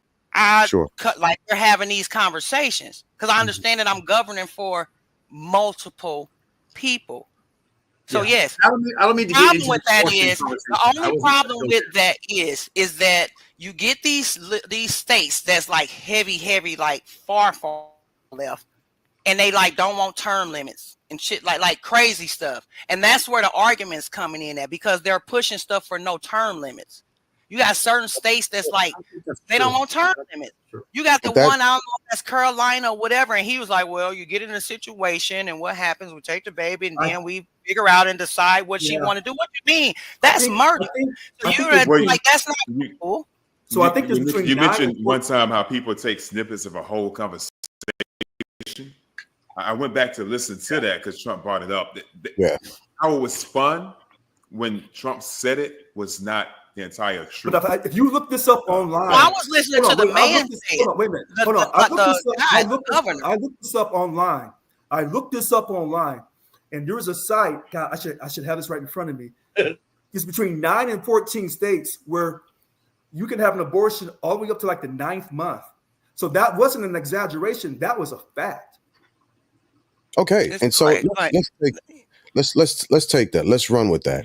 Wait a minute, before you do that, because I do, before we do, I do got a question, and I'm on here with all men because they go so hard, and I just don't understand how they got these people so brainwashed to cut off generations. But I digress. That's neither here nor there. I was just talking to my husband, and we was talking about it, and I'm like, this is crazy, because if you'd have beat me up and made me lose my baby, they would have charged you with assault and murder. Yeah. They're going to charge you for murder for something I actually could go do right at Planned Parenthood. You said That's the key murder. phrase right there. Murder. Something. Murder. Murder. You Regardless. asked the question. Are you gonna let me to answer the And question? I didn't actually ask a question. I was making a statement.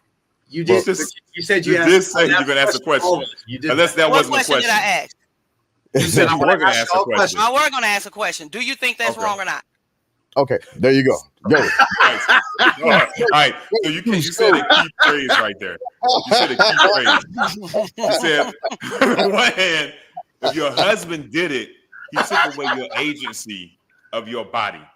If he beat you up and you lost the baby, you no longer had the agency over your body to control what's growing within your body. Right? The other thing, you said you choose to go to the clinic using your agency to kill the fetus. So you're saying that he shouldn't have a right to kill his own baby if I got the right to kill it? That's a very that's a good one. That's a great question. That's a great question. That's a great fucking question. You don't have the right to kill it? You don't got the right not the way you said it, no. Not the way that you said it. No, that's what it is. Nikki, I love the way you said that. I love the way you said that because that's exactly what it is. It should be down to the two people involved, and both, because there's a lot of times that women will get a man pregnant just to trap a man, right? And so at the same time, it's on the same side of that conversation. Hold on. On the same side of the conversation, right? Does a man have the right to say, "Hey, I didn't want to get pregnant. You tricked me into getting pregnant. I want to." Too sad. And he does not. And he does not. That man will then have to enter into contract. Have to enter into a contract and pay. I'm gay. I'm gay as the day is long. So this, like, I've talked to a lot of heterosexual men about this, and it's terrible, and it's terrifying, right? Because women will also trap men. So what you ask is very, very important, right? But then it goes back to that discussion about who has rights over your body, right? And so it's not your body. It's not just yours at that point. Correct. We're You're an incubator for another life. We're in agreement. On this point, right? His facial expressions. No, I'm debating because you said it's not your body. It is your body, but then when you said you're talking about life in your body, I'm in care of another life. Yeah. Here's the point that I was about to make, right? Because it's always a thing about this topic of abortion and abortion rights and body autonomy and then let's be honest with it, because generally speaking, it's the religious right that has an issue with that, right? But this is my pushback against the religious right. Like, if you don't want people to have that choice, to be able to have that decision, you all need to be the first ones on the list for adopting. Right. Yeah. Now, I also tell conservatives, like I tell them all the time, look, first of all, you can't keep beating this down and being like, do this and don't do this, because without having a follow-up of what you're going to do with the mother that keep the baby. Thank you. So my problem with the conservatives is they weak. They message is just off. It's just they let Democrats beat the hell out of them down. Be like, why the fuck you ain't standing up for yourself? Just that. Like, it's so frustrating. So they are weak. Their messaging is off. And then it takes somebody like Trump to just come be regular and be like, look, man, look. I can't say it takes somebody like Trump, because he's not said anything right, not some things wrong. There's a lot Y'all just used to pretty little lies. That's all. Trump is old and tired. And my thing is this. What are y'all gonna do when? Because here's what I'm just gonna say. That's why you gotta look at Vance. Hold on. I don't give a shit about either one of them. Kamala's gonna win. It's in the cards. I don't know about that, Spike. I do not think they're going to let him. Kamala's going to win. That's what I think, right? I think they're going to cheat, or they're not going to let him. Conversation forward, John. We can come back. I gotta get ready and go, y'all. But I'm gonna be in the comments. Look, I'm finna be in the comments. You stay in these comments. Okay. Yeah, I'm gonna be in the comments. But I have to go because now I'm like getting bombarded. So this is fun. Invite me back. I will talk about social issues too. I'm not a feminist. I'm none of that or any of that. And I love my black men. Even if you were, we still have you on. I absolutely appreciate your voice. Thank you for being the only person who supports Trump that was actually brave enough to hop on a panel and say it with your whole chest. Herb, we put this out. Yeah, we put this out to the masses. You were the only one that was willing to take us up on that. And I appreciate that. That says a lot about you and your character. So thank you for that. I appreciate it. Well, guys, it was nice meeting you all. Richard Glass, thanks for having me. Spike, even though you were late, and Deuce. I do look forward to meeting you and talking to you all again. Yeah. Thank you so much. Thank you, Nikki. I'm open to coming back anytime. I do have a YouTube channel. I actually haven't recorded on it since the beginning of the summer because put it in the comments. Let's get it going. Let's get it going. Yeah, I'm probably gonna launch this out. Oh, another thing, I might clip your video up and put it on my page. Listen, and you might as well stay on here because you're doing the longest goodbye ever. You might as well just stay on this thing. I know, because I don't really want to go, but I for like 30 minutes. we gonna keep the party going though. So stay in the comments. Right. We gonna keep pushing. We gonna keep pushing. Good shit. I got you. You want me to pull you down? I got you. Oh, she got. Kamala's gonna win. I think Kamala is going to win also. I don't know. I thought the same thing for Hillary. Oh, I didn't think debates. She got 2 votes. She won the debates. She won the popular vote, but not the electoral vote. Yeah. So here's my question.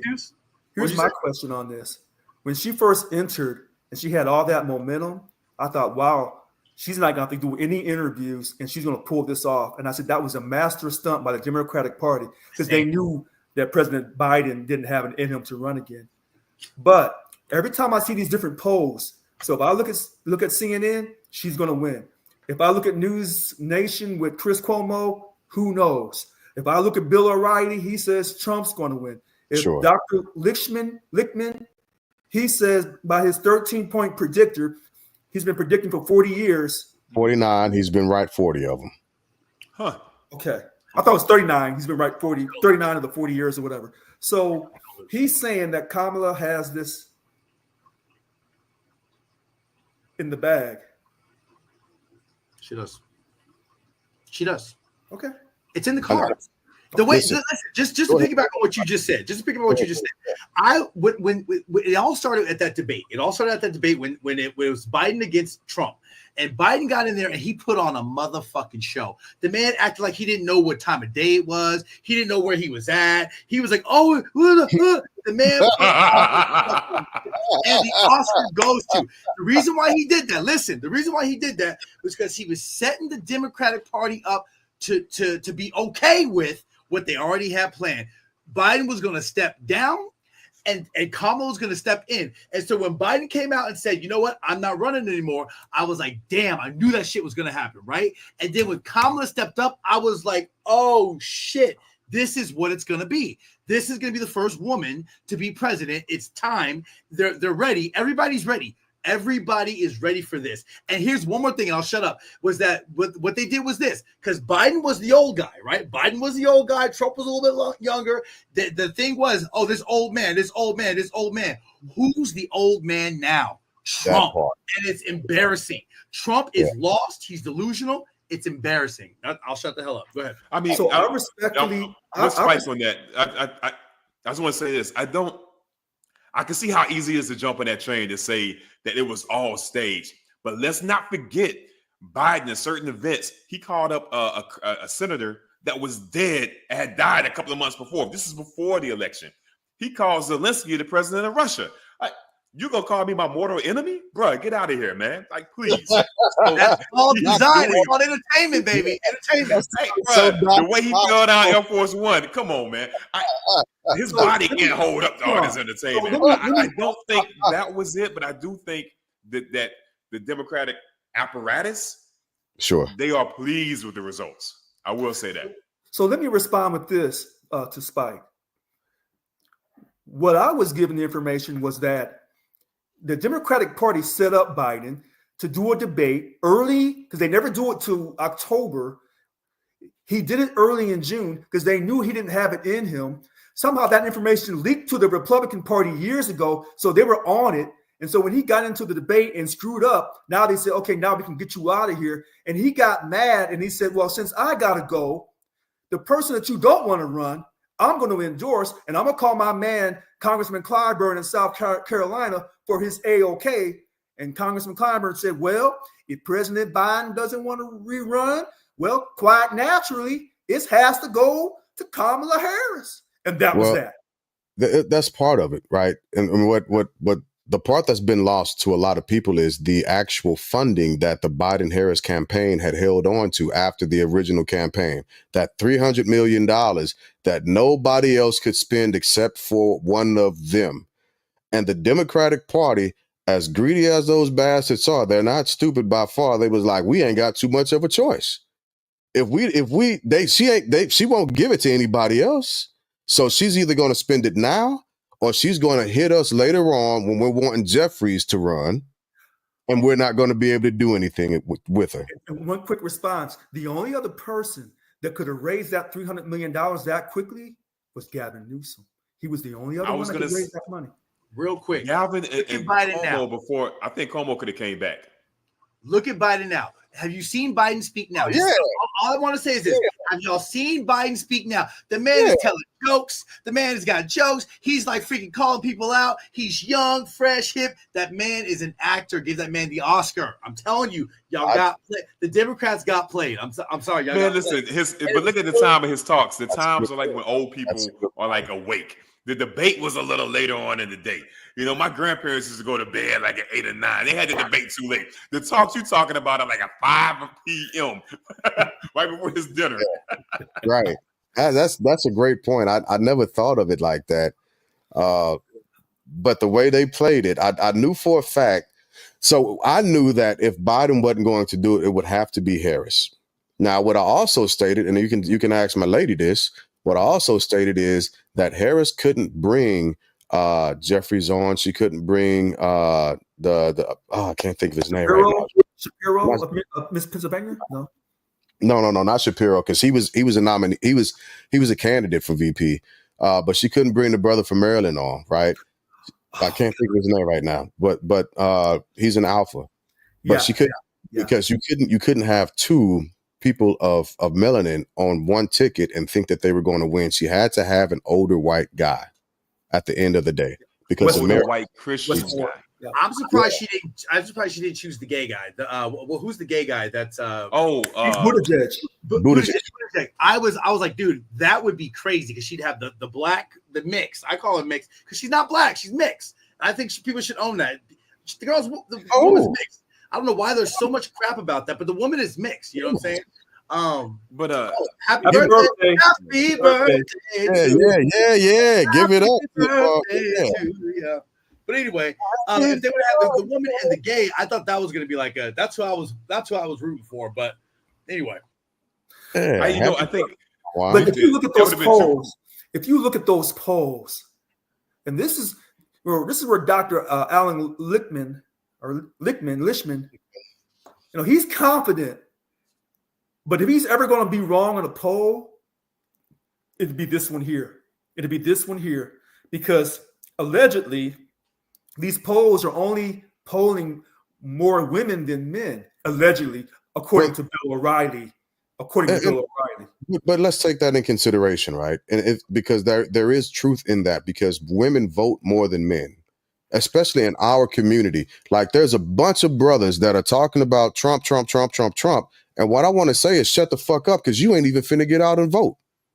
Like I don't care if you're voting for Trump, by all means, support your candidate. But if that's what you're gonna do, if that's what you're gonna say, stop simply grifting off of people and go vote. I made a TikTok about that. Like these jokers are out here, we finna join the Trump train. Man, first off, half of these motherfuckers are felons. They're not leaving the front, they're not getting out the door. They're not going to go vote. So I can't take a lot of us serious, a lot of brothers serious that are screaming MAGA, MAGA, MAGA. There are some that I know they're dedicated to it and they have their justifiable reasons, and we've talked about it and I've heard them out, and it's fine. I'm just happy they're voting. But for all these other guys that are out here screaming and bumping their chest, shut up.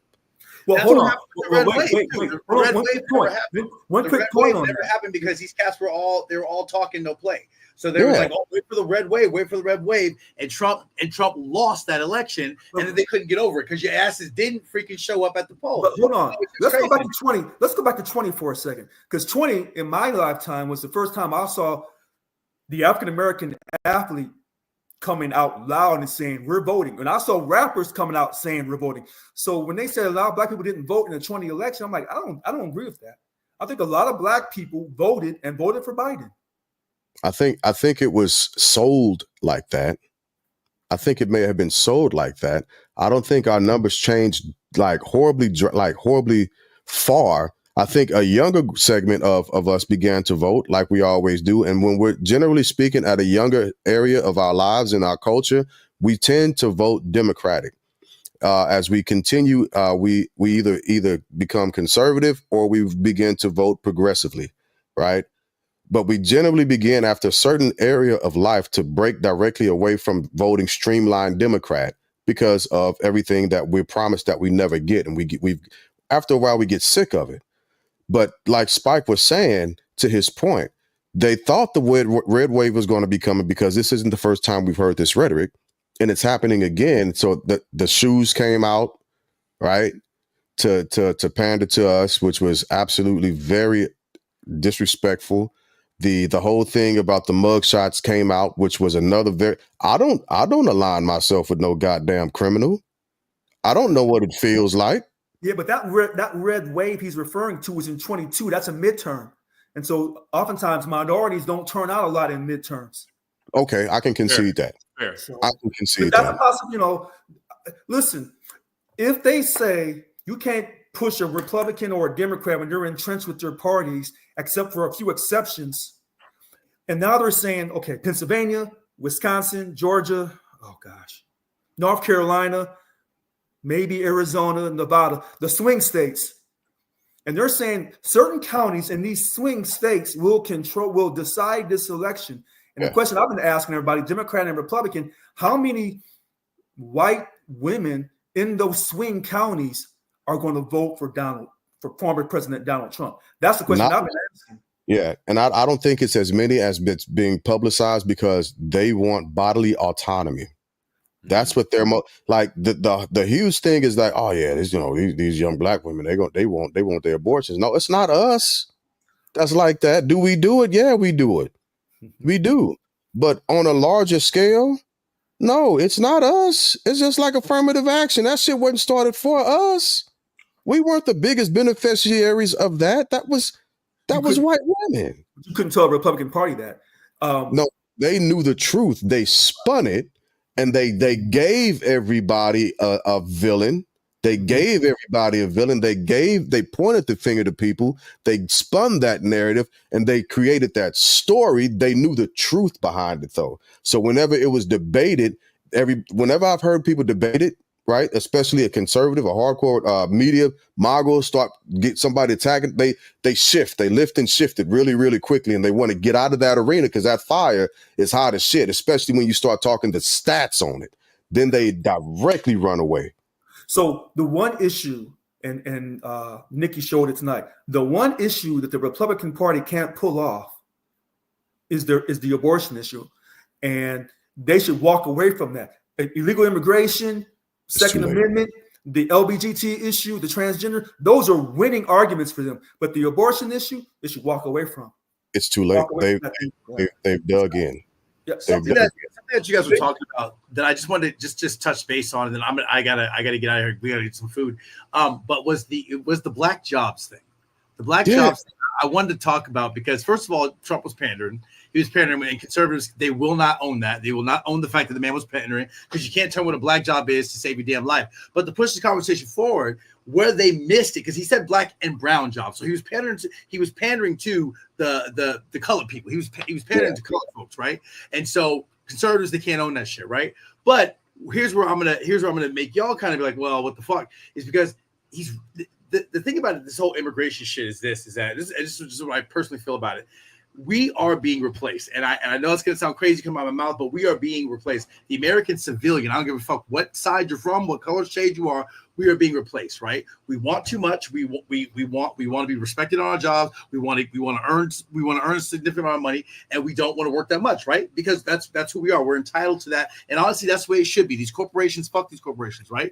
But because of that, the government, which I believe is purple, that's just my shit. That's why you see this.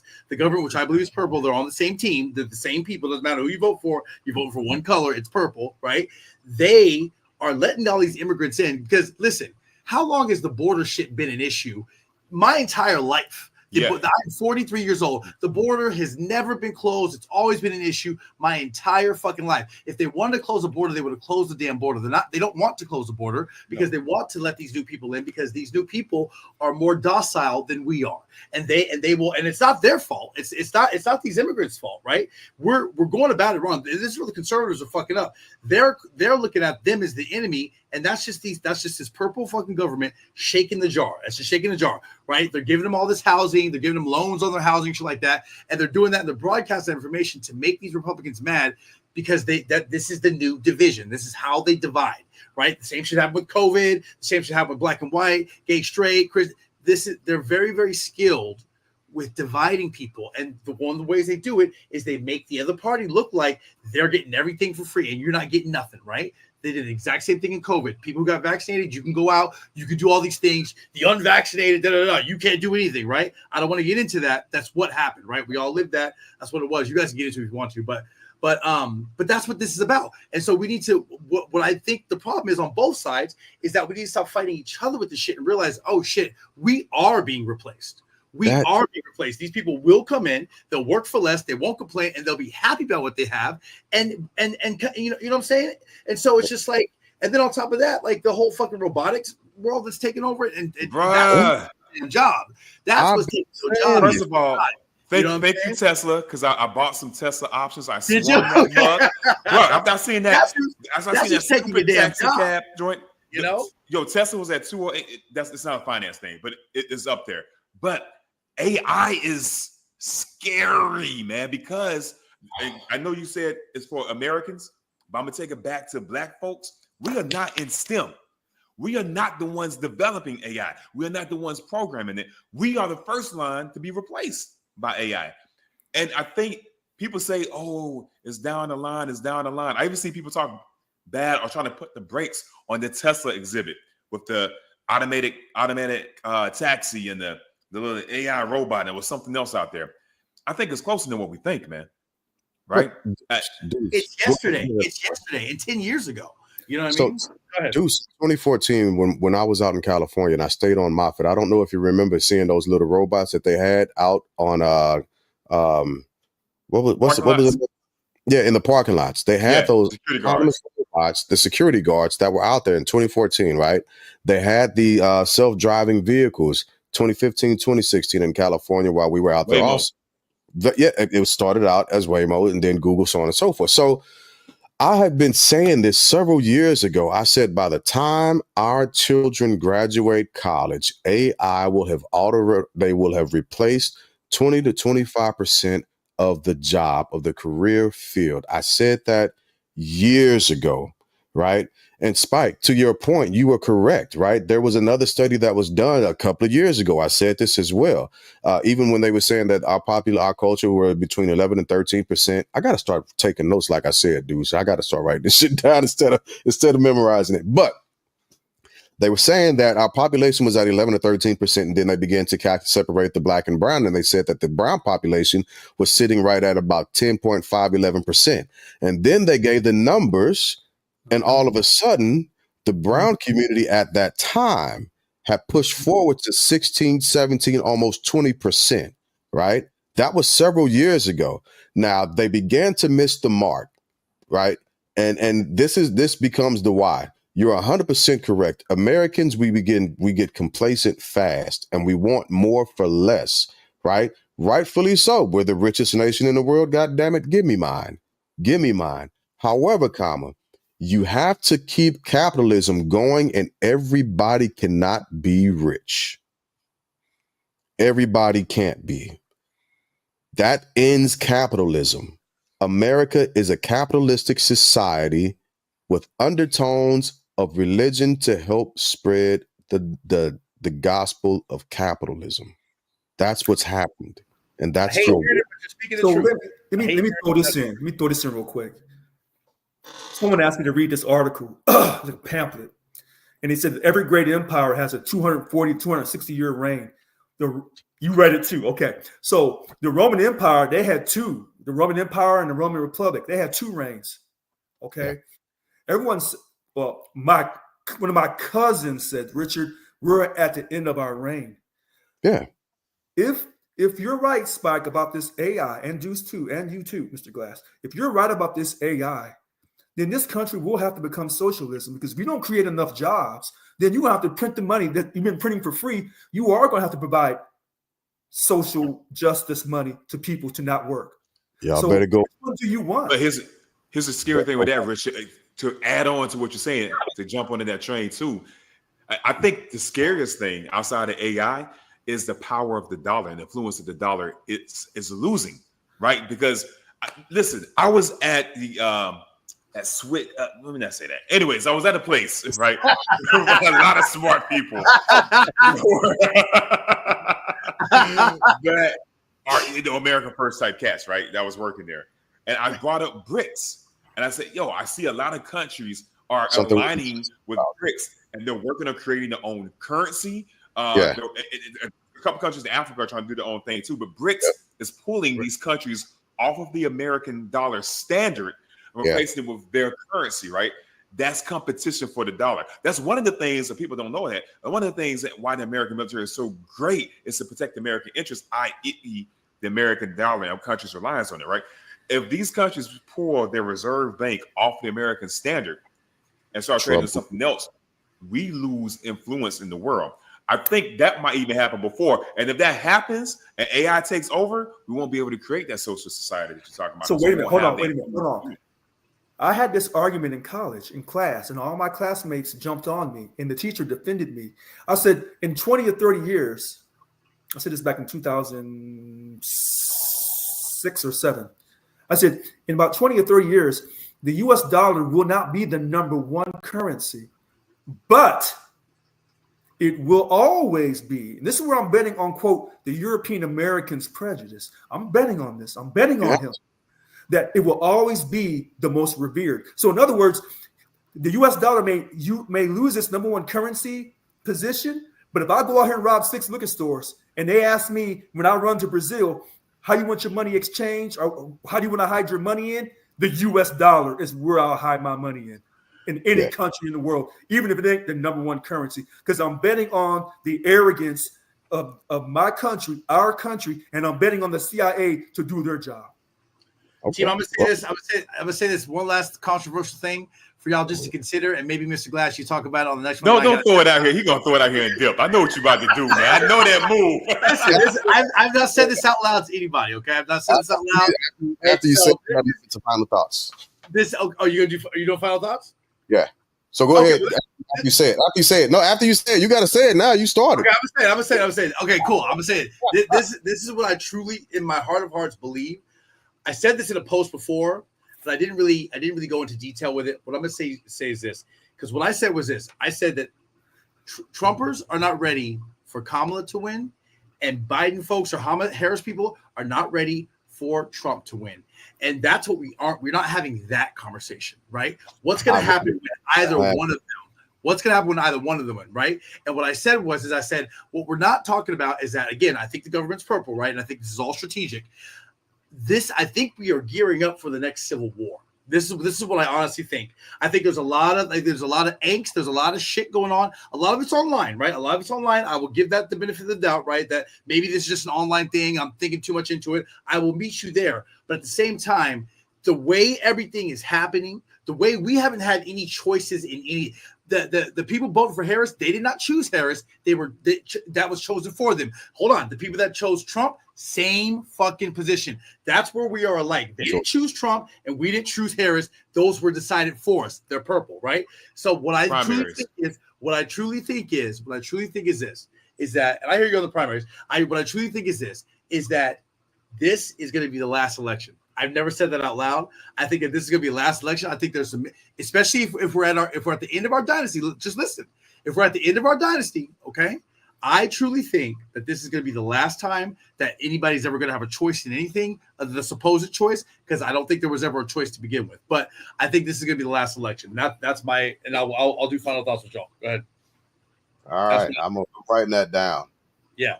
Writing that down. I got it at 248 years. From 1776 to 2024, I have us at 248 years, if my math is right. Are you for real? When we fall down, I hope we fall down like the UK. Because the UK, it was more like a stumble. It was like a Joe Biden stumble. You know, Joe Fall is always slow.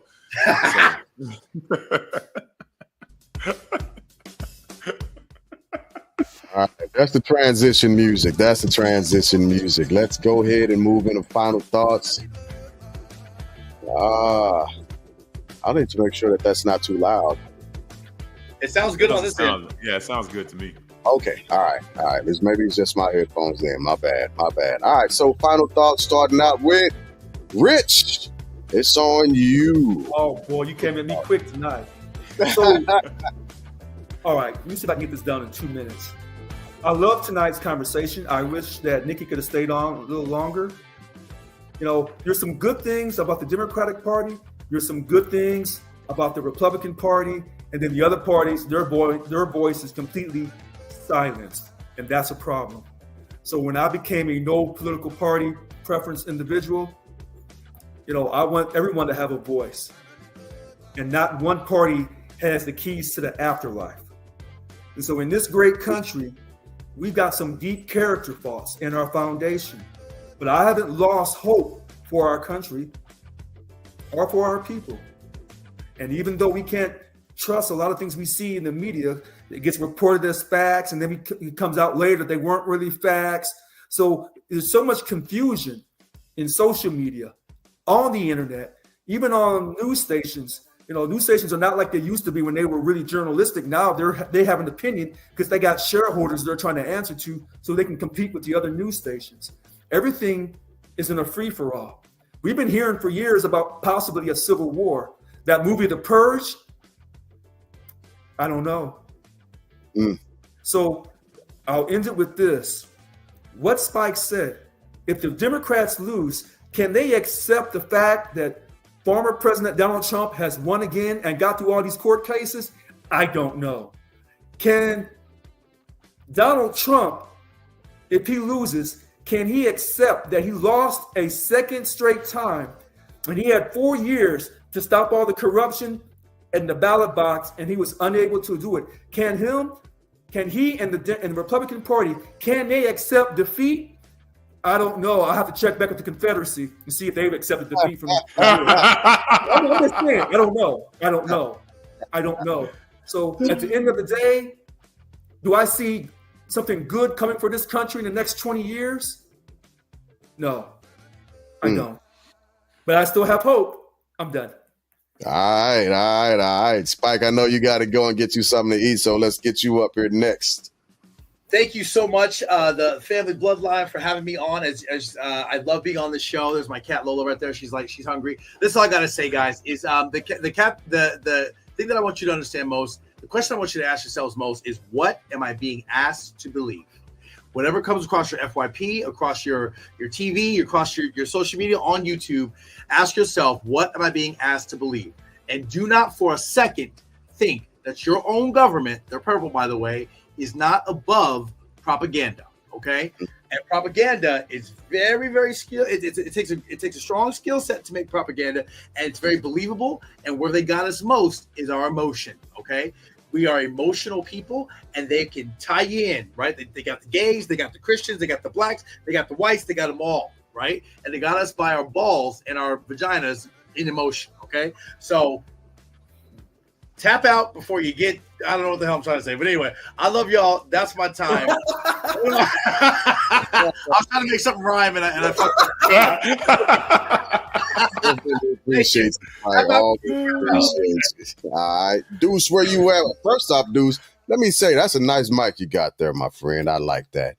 Hey, I appreciate it, man. My next thing, step up, is gonna be a camera, man, because I was late because I had camera issues. I want to say I appreciate being on here too, man. Yo, James, you do a wonderful job moderating, man. Rich, your passion shines through.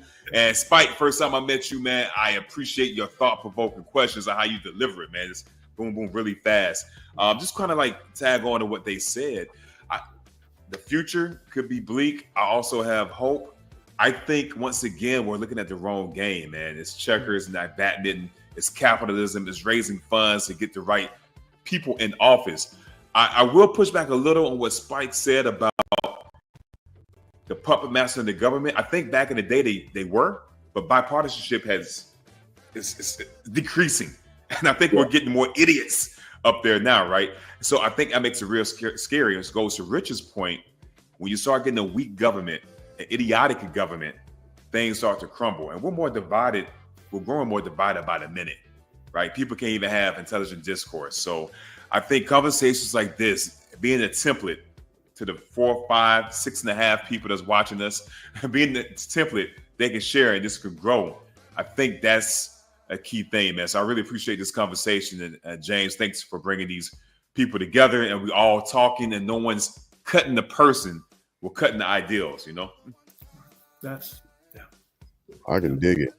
Yeah. I can dig it. So for my final thoughts, I've been holding on to this for a while, and I'm going to explore this a little bit more Friday as I begin to read different things that our politicians have been charged with. I'm going to transition to the Friday show. I see what you're doing there. I see what you're doing there. Instruct your stuff.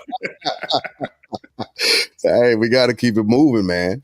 What I will say, I was listening to a clip by George Carlin and the respectable comedian from yesteryear, and I've always liked listening to him. He was an atheist in his own right, but an intellectual nonetheless.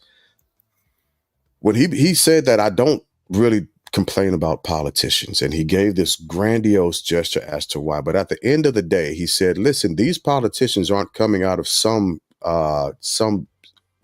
far out destination. They're not coming from this alternate reality. They're not coming from this alien planet. We are electing these politicians. So maybe it's not the politicians that have an issue, because the politicians are nothing more, nothing less than the reflection of the public. They are us. That's who our politicians are. They are us.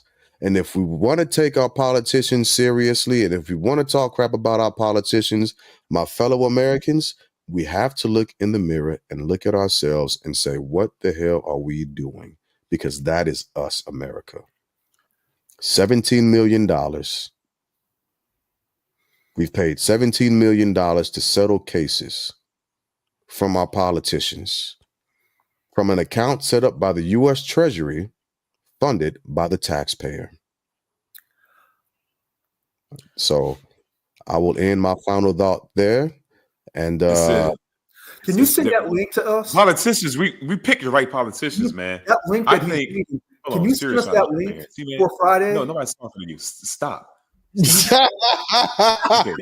send us that link? I'm gonna say this. It's not the politicians. The politicians are good, man. It's the Jew space lasers that drill into their heads and make them senseless, man. That's what it is. It's the Jew space lasers, man. Yes, can you send us that link? So for Friday night, oh God, what time you come on Friday night? Is it 7 o'clock your time? I love y'all. Thank you, Spike, man. So Friday, can you send us that link that you're reading? Can you send us that link that I'm reading? Yeah, I'll definitely send that out. The actual live for Friday, I have to go in and set up for us. So as soon as I set the live up, I'll push it out for anybody who wants to participate. Dirt and Wanda be on also. But the articles I'll show you. Well, yeah. Long story short is yes, I will send those links out so you can look at them, you can go through them, you can digest them. And so Friday is normally 6 o'clock your time, or is it 7 o'clock? It's 10 o'clock my time on Fridays. And you're in Kentucky? Yep. So I'm Eastern at 7 o'clock your time. Thank you. Thank you. I got you. Oh, it's late your time then. Okay. Yeah. I gotta go to bed. I got a bunch of students in the morning. I'm on the podium all morning, just about. So with that being said, as always, good people, thank y'all for hanging out with us. And, we will be putting this on Spotify, clipping it and spreading it and pushing it. If y'all didn't notice, one thing that didn't happen tonight is nobody died because we talked about politics. We actually, in some areas, we came to a general consensus, and we were all like, no, it's these politicians, right? Mm-hmm. So I said all that just to say that it is possible to have civil discourse about politicians without hating your fellow countrymen. It is possible, and you don't have to agree. If you notice, our conversation goes back to that money. See, I've never disagreed with Juice about that money. What I've said is when you allow the Fed to print up your money and they give it to you and you pay the Fed back with interest, yeah. you should be printing up your own money from your own bank. And then if we owe another country money and they say, well, you owe us $6 trillion, come get it. Yeah, I don't disagree. I'm with you 100% on the Federal Reserve thing. I think, yeah, I'm with you. I think that because the Federal Reserve sits back and they can just have so much power. So you can use race, you can use religion, you can use sexual orientation, you can use the border to just have people screaming at each other from the two major sides. It's the most brilliant hustle I've ever seen.